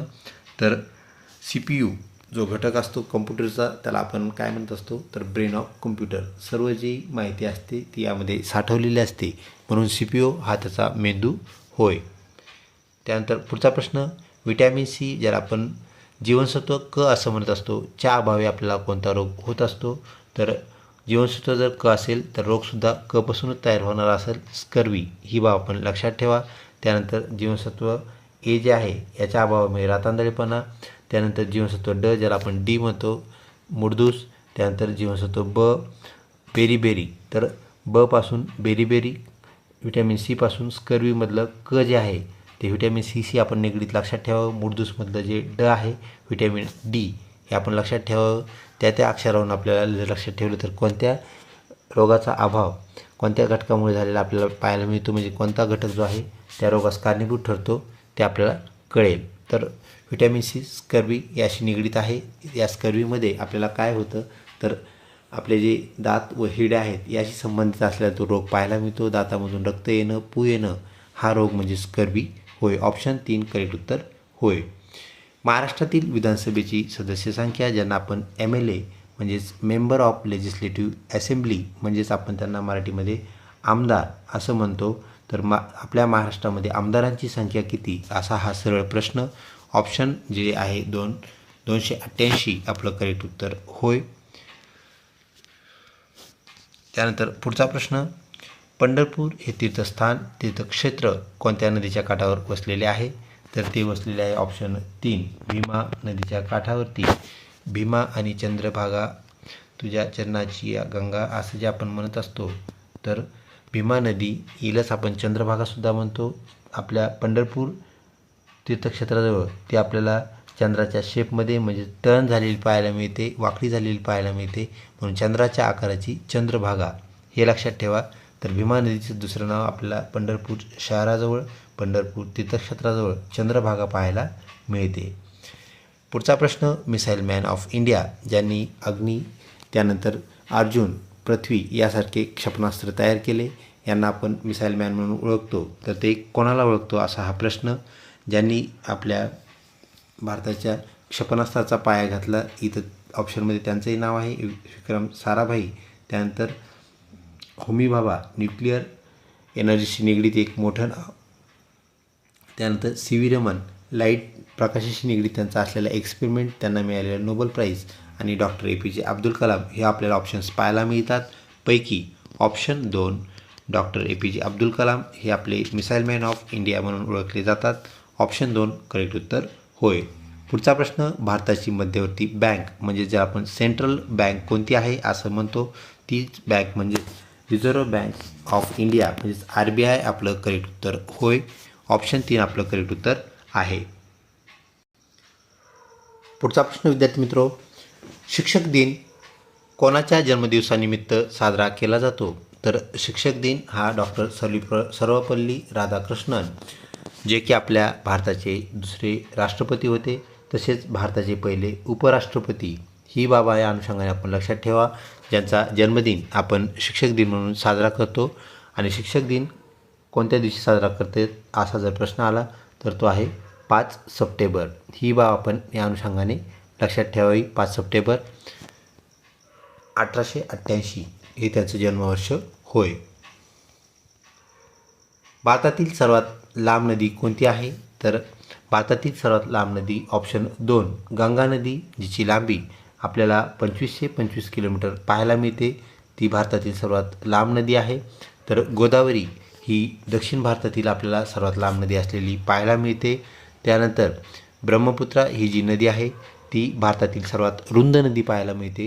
ही बाब या अनुषंगाने आपण लक्षात ठेवावी. पुढचा प्रश्न, महाराष्ट्र दिन कधी साजरा करतात? तर महाराष्ट्र दिन हा आपण 1 मे रोजी साजरा करतो. साजरा करण्याचं औचित्य तर 1 मे म्हणजेच 1/5/1960 रोजी महाराष्ट्र राज्याची झालेली स्थापना ती महाराष्ट्र दिन म्हणून साजरा केले जाते. ऑप्शन 3 करेक्ट उत्तर होय. 17 सप्टेंबर 1948 रोजी आपला मराठवाडा हा जो विभाग आहे महाराष्ट्रातला तो मुक्त झालेला आहे, मराठवाडी मुक्त संग्राम दिन. त्यानंतर 26 जानेवारी प्रजासत्ताक दिन. तर 15 ऑगस्ट हा जो आहे तो आपल्याला स्वातंत्र्य दिन परिचयाचा आहे. तर ऑप्शन 3 करेक्ट उत्तर होय. पुढचा प्रश्न, लोकमान्य टिळकांनी कोणते वृत्तपत्र सुरू केले? तर त्यांनी सुरू केलेले वृत्तपत्रापैकी केसरी आपल्याला इथं ऑप्शन असलेला पाहायला मिळतो. ऑप्शन 1 केसरी करेक्ट उत्तर होय. मराठा व केसरी ही 2 वृत्तपत्रे त्यांनी सुरू केली होती. मानवी शरीरात एकूण किती हाडे असतात? तर मानवी शरीरात विचारल्यानंतर एक बाब लक्षात घ्यायची, तर ते अडल्ट ह्युमनमध्ये म्हणजेच आपल्याला परिपूर्ण वाढ झालेल्या मानवामध्ये किती हाडे आहेत याचं ते विचारलेला प्रश्न असतो. तर 206 करेक्ट उत्तर होय. तर लहान मुलामध्ये आपल्याला 300 पर्यंत हाडे असलेले पाहायला मिळतात, परंतु इथं आपलं ऑप्शन 1 करेक्ट उत्तर आहे. पुढचा प्रश्न, शून्याचा शोध कोणी लावला? तर ऑप्शन 2 आर्यभट्ट आपलं करेक्ट उत्तर होय. व्हिडिओ आवडत असल्यास नक्कीच लाईक करा. महाराष्ट्रातील कोणत्या शहराला विद्येचे माहेरघर असे आपण म्हणतो? तर विद्येचे माहेरघर तसेच सांस्कृतिक राजधानी म्हणून पुणे शहर हे प्रसिद्ध आहे. तर ऑप्शन 3 पुणे करेक्ट उत्तर होय. पुढचा प्रश्न, राज्यपालांची नियुक्ती कोण करत असतो? तर राज्यपालांची नियुक्ती करतात ते आपल्या देशाचे राष्ट्रपती. ऑप्शन 3 राष्ट्रपती करेक्ट उत्तर आहे. त्यानंतर पुढचा प्रश्न तो म्हणजेच आपला शेवटचा घटक ज्याला आपण शिक्षक अभिवृत्ती, शिक्षक कल चाचणी, टीचर ॲप्टिट्यूड असं म्हणत असतो, या घटकामधून तर तो आहे प्रश्न क्रमांक 71. शाळा सोडणे म्हणजे काय? जे विद्यार्थी शाळा सोडून जातात ते कोणते असतात किंवा कोणत्या प्रकाराला आपण शाळा सोडून गेला असं म्हणतो? तर एक, अभ्यासक्रम ज्याला आपण करिक्युलम म्हणतो तो पूर्ण होण्याआधीच वर्गात येणे बंद करणे, जाणे बंद करणे, शाळेत कधीकधी येणे, वर्गातून खोटे बोलून उनाळपणा करणे किंवा निघून जाणे आणि यापैकी काहीही नाही. तर विद्यार्थी मित्र, अभ्यासक्रम पूर्ण न करणे म्हणजे मध्येच कुठल्या तरी टर्ममध्ये निघून जाणे आणि परतच न येणे, ह्याला आपण शाळा सोडणे म्हणतो. ऑप्शन 1 करेक्ट उत्तर होय. अधिकाधिक आपल्याला जे धनात्मक उत्तरे असतात, ज्याला आपण पॉझिटिव्ह आन्सर्स असं म्हणूया, ऑप्शन्स म्हणूया, तर ते आपल्याला इथे निवडायचे असतात, ज्याला आपण कल चाचणी म्हणतो, शिक्षक अभिवृत्ती असंही आपण त्याला म्हणत असतो. त्यापैकी आपला दुसरा प्रश्न, खालीलपैकी कोणता घटक अध्यापनावर परिणाम करत नाही? शिक्षकाचे ज्ञान नक्कीच अध्यापनावर म्हणजे शिकवण्यावर तो काय करतो, आपल्याला परिणाम करणारा घटक पाहायला मिळतो. अनुभवातून शिकणे हे पण परिणामकारक ठरतं. वर्ग क्रियाकलाप म्हणजेच विद्यार्थी आपण त्याला इंटरॅक्शन म्हणतो, स्टुडंट इंटरॅक्शन, ती पण आपल्याला काय करते, शिकण्याला प्रोत्साहित करताना पाहायला मिळते. म्हणजे या तिघांचाही परिणाम होतच असतो. कशावर? तर अध्यापनावर. तर अध्यापन हा शब्द आपण लक्षात ठेवा, त्याला इंग्रजीमध्ये म्हणायचं टीचिंग. आणि त्याच्या विरुद्ध आपल्याला एक दुसरा शब्द पाहायला मिळतो, तो कधीकधी आपण त्यात कन्फ्यूज होतो, ते आहे अध्ययन. तर अध्ययन हा जो शब्द आहे विद्यार्थी मित्रो, याला म्हणायचं लर्निंग. म्हणजेच अध्ययन कोणाचं काम आहे? तर अध्ययन आहे स्टुडंटचं काम, म्हणजेच विद्यार्थ्याचं काम आहे अध्ययन करणे. आणि शिक्षकाचं काम अध्ययन करणे नाही, तर त्याचं काम आहे शिकवणे. म्हणजेच काय आहे, तर ते टीचरचं काम म्हणजेच अध्यापन. ही गोष्ट आपण लक्षात ठेवा. It is the work of teacher that is called as the teaching. म्हणजे त्याला आपण अध्यापन म्हणतो. तर हे 3 घटक जर बिघडले तर आपल्याला अध्यापन खराब झालेलं पाहायला मिळेल, त्यावर परिणाम झालेला पाहायला मिळेल. तर आता चौथा जो घटक आहे ते आपलं उत्तर आहे शिक्षक आणि विद्यार्थ्याची सामाजिक स्थिती, आर्थिक पार्श्वभूमी या गोष्टीचा काही फरक पडत नाही.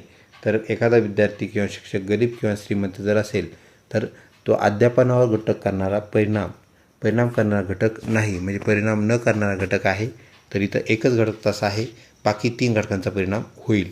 तर आपल्या शिक्षक अभिवृत्तीमध्ये जास्तीत जास्त उत्तर पॉझिटिव्ह असणं गरजेचं आहे. यामध्ये परिणाम करत नाही असा प्रश्न आपल्याला विचारलेला आहे. त्यामुळं आपलं जे उत्तर आहे ते इथं शिक्षक आणि विद्यार्थ्याची सामाजिक आर्थिक पार्श्वभूमी आलेलं आहे. पुढचा प्रश्न, व्यवसाय शिक्षण म्हणजे काय? ज्याला आपण प्रोफेशनल एज्युकेशन असं म्हणत असतो, प्रोफेशनल कोर्स असंही आपण त्याला म्हणत असतो. जसं की BEd याची जी आपण CET देत आहोत, तोही एक प्रोफेशनल कोर्स आहे. तसेच आपलं CET सेल ज्या इतर CETs घेत असतं, म्हणजे मेडिकल एंट्रन्स असतील, त्यानंतर इंजिनिअरिंग एंट्रन्स असतील, कोणतेही एंट्रन्स जे आपलं CET सेल घेतं, 6 सेक्शनमध्ये ते एंट्रन्स घेत असतं. तर 6 सेक्शनमध्ये वेगवेगळे असणारे जे कोर्सेस आहेत, तर त्या कोर्सेसचे CET ते घेतं, ते व्यावसायिक कोर्स आहेत, ही बाब आपण लक्षात घ्या. तर व्यावसायिक शिक्षण कशाला म्हणायचं असा हा प्रश्न. एक उपक्रम जो फक्त नोकरीच्या संधीबद्दल माहिती देतो. इथं प्रश्न आपल्याला ऑप्शनमध्ये फक्त आलेला आहे, म्हणजेच आपलं उत्तर असणार नाही. अध्यापनाची अशी पद्धती जी केवळ तांत्रिक कौशल्य विकसित करण्यावर भर देते, केंद्रित असते. व्यावसायिक यशासाठी कौशल्य विकसित करण्यात मदत करण्यासाठी एक व्यापक दृष्टिकोन त्याचा असतो. त्यानंतर अभ्यासक्रम पूर्ण झाल्यावर रोजगाराची हमी देणारा उपक्रम असतो. तर इथं सर्वाधिक जो विद्यार्थी मित्र संयुक्तिक पर्याय जो आहे, त्यामध्ये व्यावसायिक यशासाठी आपल्याला जे कौशल्य पाहिजे आहेत, आता आपल्याला अध्यापनाचं काम शिकायचं आहे, ते करायचं आहे, तर त्यासाठी आपल्याला जे टीचिंग स्किल असतात, म्हणजेच काय, तर अध्यापनाची कौशल्य ती आपल्याला इथे शिकवली जातात. आणि त्यामध्ये काय केलं जातं, तर विकास केला जातो. म्हणजेच व्यावसायिक यशासाठी निगडीत जे कौशल्य आहेत, जसं की इंजिनिअरिंग असेल, म्हणजेच अभियांत्रिकी, तर त्या अभियांत्रिकीच्या विद्यार्थ्यांना शिकवलं जातं कशाप्रकारे त्यांचं डिझायनिंग करायचं आहे, त्यांचे जे मॉडेल्स असतील, त्यांचे जे आराखडे असतील, ज्याला आपण मॅप्स म्हणतो, या संदर्भातल्या बाबी त्यांना कौशल्यपूर्वक शिकवल्या जातात. म्हणजे कौशल्य वाढवणे अशा प्रकारच्या अभ्यासक्रमाचं काम असतं, त्याचं ध्येय असतं. तर ऑप्शन 3 आपलं करेक्ट उत्तर होय, जे की आपण BEd CETसाठी सुद्धा वापरणार आहोत. पुढचा प्रश्न, विशेष शिक्षण कशाशी निगडीत आहे? तर हुशार विद्यार्थ्यासाठी शिक्षण, दिव्यांगांसाठी शिक्षण, शैक्षणिक कार्यक्रम, शिक्षक प्रशिक्षण कार्यक्रम आणि मतिमंद प्रशिक्षण कार्यक्रम. तर विद्यार्थी मित्रो, ऑप्शन 2 जे आहे, तर आता दिव्यांगजन हा एक नवीन शब्द आपल्याला NEP-नुसार आलेला पाहायला मिळतो, ज्याला आपण नॅशनल एज्युकेशन पॉलिसी म्हणतो. तर यावर आधारित आपल्याला जे विशेष शिक्षण आहे, म्हणजेच जे आपले बंधू भगिनी आहेत, जे की स्पेशल BEd, ही सुद्धा आपण एक बाब लक्षात घ्या. तर स्पेशल BEdसाठी सुद्धा आपल्या काही बंधू भगिनींनी फॉर्म भरले असतील, त्याला आपण विशेष BEd असं म्हणत असतो. तर ते विशेष BEdसुद्धा दिव्यांगजन यांसाठी असतं. तर डिसेबल जे पर्सन असतात त्यांच्यासाठी असणारं आपल्याला जे BEd पाहायला मिळतं ते स्पेशल BEd होय. तर ऑप्शन 2 दिव्यांगजनासाठी शैक्षणिक कार्यक्रम याशी निगडीत आपल्याला विशेष शिक्षण पाहायला मिळतं. पुढचा प्रश्न, शिक्षकाचे वर्तन डॅश डॅश आवश्यक आहे. कसे असले पाहिजे, तर प्रशासकीय असले पाहिजे, त्यानंतर उपदेशात्मक असले पाहिजे, आदर्शवादी असले पाहिजे आणि ह्या तीनही नसले पाहिजे, म्हणजेच यापैकी नाही. तर ते आदर्शव्रत असले पाहिजे. लोकांनी, विद्यार्थ्यांनी तसेच समाजाने त्यांच्याकडून आदर्श घ्यावे असं त्यांचं व्यक्तिमत्व असलं पाहिजे, त्याचं वर्तन असलं पाहिजे. ऑप्शन 3 आदर्शवादी करेक्ट उत्तर होय. पुढचा प्रश्न, प्रगतिवाद असा मानतो की शिक्षण हे डॅश डॅश अनुभवातून येते. तर कोणत्या अनुभवातून येते? मुख्याध्यापकांच्या, समाजाच्या, शिक्षकांच्या आणि मुलाच्या. तर शिक्षकाचं जे आहे शिक्षण हे जे आहे ते आपल्याला समाजाच्या अनुभवातून आलेलं पाहायला मिळतं. ही बाब आपण लक्षात ठेवा. तर ऑप्शन 2 करेक्ट उत्तर होय. पुढचा प्रश्न, शिक्षक विद्यार्थ्याकडून डॅश डॅश अभिप्राय प्राप्त करू शकतात. म्हणजेच विद्यार्थ्याबद्दल शिक्षकाला स्वतःचं मत बनवायचं आहे, हा विद्यार्थी कशा प्रकारचा आहे, तर कोणती कृती करावी लागेल असा हा प्रश्न. त्यांची तोंडी आणि थेट विद्यार्थ्याकडून परीक्षा घेणे. तर या अनुषंगाने सुद्धा आपल्याला काम केलं त्यानंतर आपल्याला त्याचं मूल्यांकन करता येईल. विद्यार्थ्याच्या कृतीचे निरीक्षण करणे, आपण त्याला एखादा कृती द्यायची व त्याचं मूल्यमापन करण्याचं काम आपल्याला त्या कृतीतून करता येईल, निरीक्षणातून करता येईल. त्याला गृहपाठ द्यायचा आणि त्याचं मूल्यांकन करता येईल. म्हणजे ह्या तिन्ही पर्याय जे आहेत तर ते मार्ग आहेत मूल्यांकनाचे. विद्यार्थ्याचा आपल्याला त्या संदर्भात अभिप्राय बनवण्यासाठी आपल्याला त्या कृती करता येतात, म्हणून हे सर्व करेक्ट उत्तर होय. पुढचा प्रश्न, वय वाढत असताना डॅश डॅश शिक्षण संदर्भात घडते. तर वय वाढल्यानंतर काय होतं, तर आपली शिक्षणासंदर्भातली जी गुणवत्ता आहे ती आपल्याला घटलेली पाहायला मिळते. तर कशामुळे? तसेच आपल्या अध्ययनाचा जो वेग आहे तो पण आपल्याला कमी झालेला पाहायला मिळतो, म्हणजेच घटलेला पाहायला मिळतो. तर ऑप्शन 2 अध्ययन वेग म्हणूया आपण त्याला. शिक्षण संदर्भात आपल्याला घटणे म्हणजे कमी होणे हे लक्षात घ्या. तर आपला वेग कमी होतो, शिकण्याचा वेग जसं जसं वय वाढत जातं आपल्याला शिकण्याची जी इच्छा आहे, वेग जो आहे तो कमी होतो. ऑप्शन 2 करेक्ट उत्तर. ICT ज्याला आपण इन्फॉर्मेशन कम्युनिकेशन टेक्नॉलॉजी म्हणत असतो, त्याचा फुल फॉर्म काय आहे, पूर्णरूप काय आहे असा हा प्रश्न. तर information and communication technology is the full form for ICT. ही बाब आपण लक्षात ठेवा. ICTचं पूर्ण नाव रूप जे आहे तर ते इन्फॉर्मेशन अँड कम्युनिकेशन टेक्नॉलॉजी हे होय. पुढचा प्रश्न, वर्गात मुले गलका करणे म्हणजेच गोंधळ करणे, ज्याला आपण नॉईज असं म्हणतो. तर विद्यार्थी जर नॉईज करत असतील, आपण काय केलं पाहिजे, शिक्षक म्हणून काय करता येईल असा हा प्रश्न. त्यांना शिक्षा कराल तर हा निगेटिव्ह पर्याय आहे. एक लक्षात ठेवा, आपल्याला धनात्मक राहायचं आहे, आपल्याला पॉझिटिव्ह राहायचं आहे. त्यांच्याकडे दुर्लक्ष करणं, शिस्तीच्याबद्दल हे सुद्धा चुकीचा पर्याय आहे. त्यानंतर वर्गातून आपण निघून जाणं हा त्याही पक्षा चुकीचा पर्याय. त्यांना शिस्त पालनाचं आपण काय करून देणं गरजेचं आहे, महत्त्व पटवून देणं गरजेचं आहे आणि त्याप्रमाणे ते नक्कीच शांत बसतील. ऑप्शन 4 करेक्ट उत्तर होय. पुढचा प्रश्न, NCTEच्या निकषानुसार BEd पातळीवर 100 विद्यार्थ्याच्या युनिटसाठी एकूण शिक्षक जे आहेत तर त्यांची संख्या किती असावी. तर असं जे महाविद्यालय ज्यामध्ये आपल्याला 100पेक्षा जास्त 100 विद्यार्थी पाहायला मिळतात, तर तिथे आपल्याला 1+10 अशी स्टाफची संख्या असणं गरजेचं आहे. ऑप्शन 4 आपलं करेक्ट उत्तर ठरते. 1+10 म्हणजेच 1 प्रिन्सिपल आणि 10 टीचिंग स्टाफ आपलं करेक्ट उत्तर होय.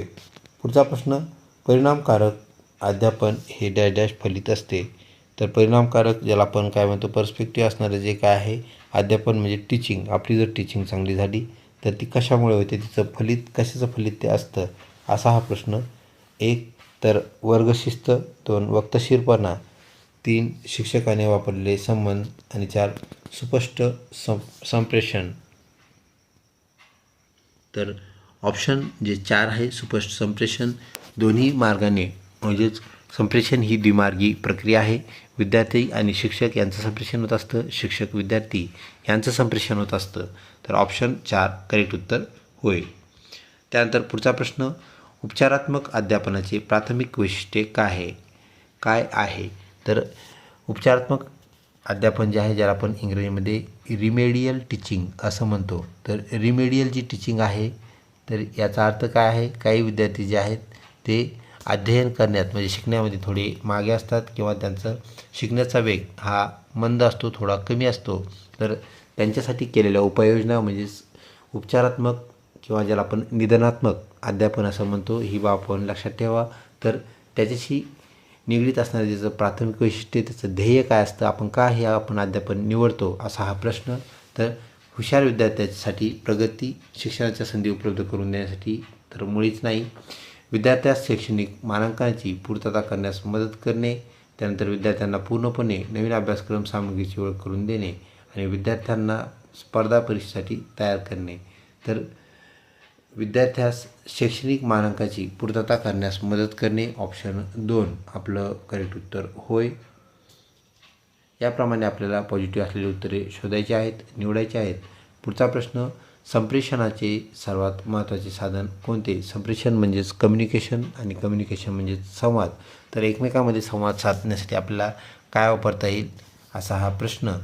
तर 1 भाषा, 2 भाषण, 3 पुस्तक आणि 4 यापैकी कोणतेही नाही. तर सर्वात प्रभावी माध्यम जे आहे लोकांना जोडणारं, समाजाला जोडणारं ते म्हणजेच भाषा, ऑप्शन 1 करेक्ट उत्तर होय. पुढचा प्रश्न, मानसशास्त्र डॅश डॅश अभ्यास करणारे शास्त्र आहे. कशाचा अभ्यास ते करतं? तर ते करतं आपल्या आत्माचा अभ्यास, त्यानंतर आपल्या मनाचा अभ्यास आणि वर्तनाचा सुद्धा अभ्यास म्हणजेच ऑप्शन 4 हे सर्व करेक्ट उत्तर होय. व्हिडिओ आवडत असल्यास नक्कीच लाईक करा, मित्रपरिवारामध्ये शेअर करण्यास काहीच हरकत नाही. तसेच आपण नक्कीच चॅनल सबस्क्राईब केले असेल याची आम्हाला खात्री आहे. केलं नसेल तर कृपया चॅनलला सबस्क्राईब करा. पुढचा प्रश्न, पेडागॉजी म्हणजेच काय? ज्याला आपण बालमानसशास्त्र असं मराठीमध्ये म्हणत असतो, याचा अर्थ काय असा हा प्रश्न. मुलांना योग्य मार्ग दाखवणे, नेतृत्व करणे, मुलांना समजून घेणे आणि मुलांना शिक्षित करणे. तर विद्यार्थी मित्र, आपल्याला मुलांना काय करायचं आहे? सगळ्यात योग्य मार्ग दाखवायचा आहे. मुलाला तर आपण शिक्षित करतोच, त्यांना आपण सर्टिफिकेट देतो म्हणजे ते शिक्षित झालेले असतात. त्यांचं नेतृत्व करणं हा एकेखोरपणा नाही आहे. त्यानंतर मुलांना समजून घेणे, तर ऑप्शन 1 करेक्ट उत्तर होय. पुढचा प्रश्न, खालीलपैकी कोणता आयोग भारतात सामायिक शाळा प्रणाली सुरू करण्याची शिफारस करण्यासाठी ओळखला जातो? म्हणजे शिक्षण हे सामाजिक असावं हे कोणी सांगितलं? तर ते सांगितलं आपल्याला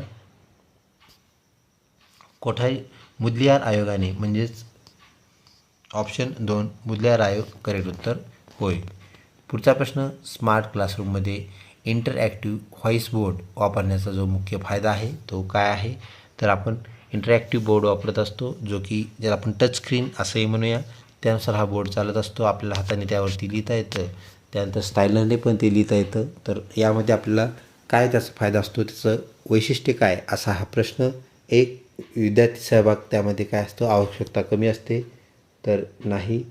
त्यानंतर विद्यार्थ्याचा सहभाग व सहकार्यात सुधारणा आपल्याला आणता येते. ते शिक्षकांच्या मल्टीमीडिया सामग्री वापरण्याची क्षमता मर्यादित करतात. ते डिजिटल संसाधनांची देवाणघेवाण करण्यास काय असतात? कठीण असतात किंवा अवघड असतात. तर आपल्या इथं पॉझिटिव्ह असणारं जे उत्तर आहे मोस्ट पॉझिटिव्ह ते आहे विद्यार्थ्यांचा सहभाग आणि सहकार्यात. यामुळे काय होते? सुधारणा होते, इम्प्रूव्हमेंट होते. विद्यार्थ्याचा संवाद कौशल्य विकसित होण्यासुद्धा याची मदत आपल्याला झालेली पाहायला मिळते. ऑप्शन 2 करेक्ट उत्तर होय. पुढचा प्रश्न, शिक्षणाच्या आगमनात्मक पद्धतीत ज्या आपण इंडक्टिव्ह मेथड असे म्हणतो, कोणते सूत्र वापरतात? तर आगमनात्मक जी पद्धत आहे ज्यामध्ये शिक्षण सुलभ केलं जातं, सोपं केलं जातं, तर काही पद्धतीसाठी आपण वापरत असतो. पहिली जी पद्धत आहे विशिष्टाकडून सामान्याकडे, त्यानंतर मूर्ताकडून अमूर्ताकडे, म्हणजे जी मूर्त गोष्ट आहे जी आपल्याला अनुभवता येते, तिला स्पर्श करता येतो, तिला आपण मूर्त घटक म्हणायचं, गोष्ट म्हणायचं. आणि त्यानंतर अमूर्त जे आहे जे आपल्याला दिसत नाही, जसं की आपल्याला दिसत नाही जे न दिसणारे घटक आहेत, आपल्याला आत्मा दिसत नाही. आणि त्यानंतर आपलं जे मन आहे तर ते अमूर्त आहे, परंतु आपण कुठून मग आपल्याला मूर्ताकडून ज्या दिसणाऱ्या गोष्टी, स्पर्श करता येण्यासारख्या ज्या गोष्टी आहेत, स्थायी ज्या गोष्टी आहेत, तर त्या गोष्टी आणि ज्या गोष्टी आपल्याला अमूर्त आहेत त्या गोष्टीचं आपण कल्पना करण्याचं विद्यार्थ्यांना शिकवतो, त्यालाच म्हणायचं मूर्ताकडून अमूर्ताकडे. म्हणजे दिसणाऱ्या गोष्टीकडून ज्या गोष्टीचं आपल्याला अस्तित्व दिसत नाही, फक्त अनुभवता येतं, त्याला अमूर्त गोष्टी म्हणायचं किंवा बाबी म्हणायचं. याप्रमाणे आपल्याला उत्तर जे आहे ऑप्शन 2 करेक्ट उत्तर होय. त्या ऑप्शन 2 असलेला पर्याय.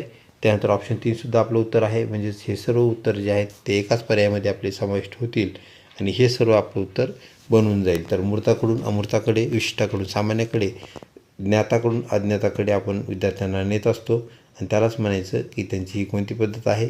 तर आगमनात्मक पद्धती आपल्याला पाहायला भेटते, त्याला इंडक्टिव्ह मेथड आपण इंग्रजीतून म्हणतो. पुढचा प्रश्न, खालीलपैकी काय पुढचा प्रश्न, तर आपल्याला मुलांच्या भावना सूचित करीत नाही असा हा प्रश्न विचारलेला आहे. कोणता घटक जो आहे तो मुलांच्या भावना दाखवत नाही? 3 घटक जे आहेत ते सेम आहेत. 3 घटक भावना दाखवतात. आनंद आपल्यावरून कळतो, पाहता येतो. दुःख होऊन चेहरा दुःखी आहे, आनंदी आहे कळतं. कुतूहल चेहऱ्यावरचा रंग बदलणे, याला आपण कुतूहल म्हणतो असतो. कुतूहल जागृत होणे, तर आपल्याला वरून दिसत नाही ती दिसत, ती म्हणजे सहिष्णुता. इथं प्रश्न आहे निगेटिव्ह नाही असा प्रश्न विचारला आहे. आपल्याला काय दिसणार नाही असा हा प्रश्न. ऑप्शन 4 सहिष्णुता आपल्याला जाणता येणार नाही, दिसणार नाही.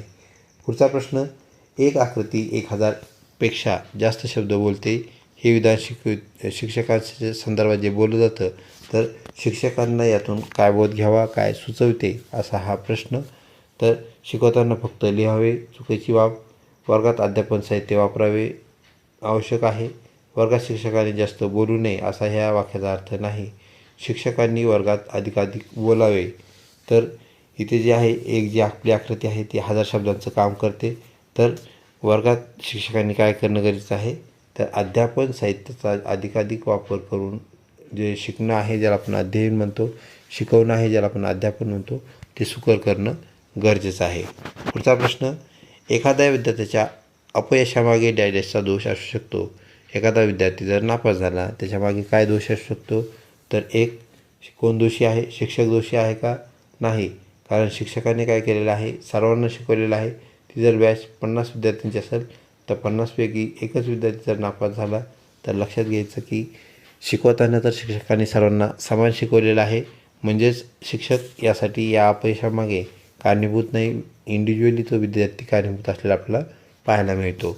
ऑप्शन यामध्ये जे आहे, तर यामध्ये स्वतः विद्यार्थी आपला ऑप्शन ठरतो. त्यानेच केलेल्या चुकामुळे त्याला आपल्याला अशा प्रकारे दोष त्याचा लागलेला मिळालेला पाहायला मिळतो आणि तो अपयश ओढावून घेतो. तर ऑप्शन 3 करेक्ट उत्तर होय.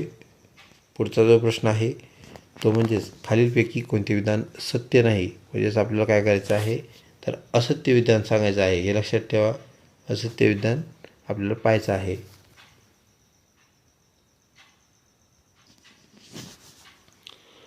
शिक्षक तेव्हाच यशस्वी होतो तर कधी होतो, त्याचा किंवा त्याचा विषय नीट माहीत आहे, तो विद्यार्थ्यांना सहज उपलब्ध असतो, तो पूर्ण निकाल देतो आणि प्रसिद्ध जर्नल्समध्ये त्याचे पेपर्स पब्लिश असतात. ऑप्शन 1 करेक्ट उत्तर आपल्याला पाहायला मिळतं. त्यानंतर पुढचा प्रश्न, एमिलच्या मते शिक्षणाचे उदात्त कार्यप्राप्त म्हणजे डॅश डॅश होय. विचारवंत तयार करणे, चांगले नागरिक तयार करणे, उद्योजक तयार करणे, तर तर्कसंगत लोक तयार करणे. ऑप्शन जो आहे तो आपल्याला चांगले नागरिक तयार करणे पाहायला मिळतो. त्यानंतर पुढचा प्रश्न, मोनू गायन पदवीला शिकत आहे, हे कोणत्या प्रकारचे शिक्षण आहे, तर तो जर पदवीला शिकत असेल, गायन असो, लेखन असो किंवा इतर कुठलीही पदवी, तर हे जे आहे ते औपचारिक शिक्षण असतं. किंवा आपण लक्षात ठेवा, त्याला कोर्स असतो, त्याला एक्झाम असते. एक्झाम झाल्यानंतर आपल्याला त्याचा निकालही लागलेला पाहायला मिळतो. औपचारिक शिक्षण करेक्ट उत्तर होय. आजच्या सराव प्रश्नपत्रिकेतला सेकंड लास्ट प्रश्न, अनुपस्थिती ज्याला आपण ॲब्सेंटीज असं म्हणत असतो आणि शाळेतून सुटका करून पळून जाण्याचे जे कारण आहे ते खालीलपैकी कोणतं आहे? शिकण्याची आवड नसणे, त्यानंतर अध्यापनाची जी अयोग्य पद्धत आहे हे पण एक कारण असू शकतं, अप्रभावी असणारे शिक्षक, तर हे सगळंच आहे. तर ऑप्शन 4 करेक्ट उत्तर होय.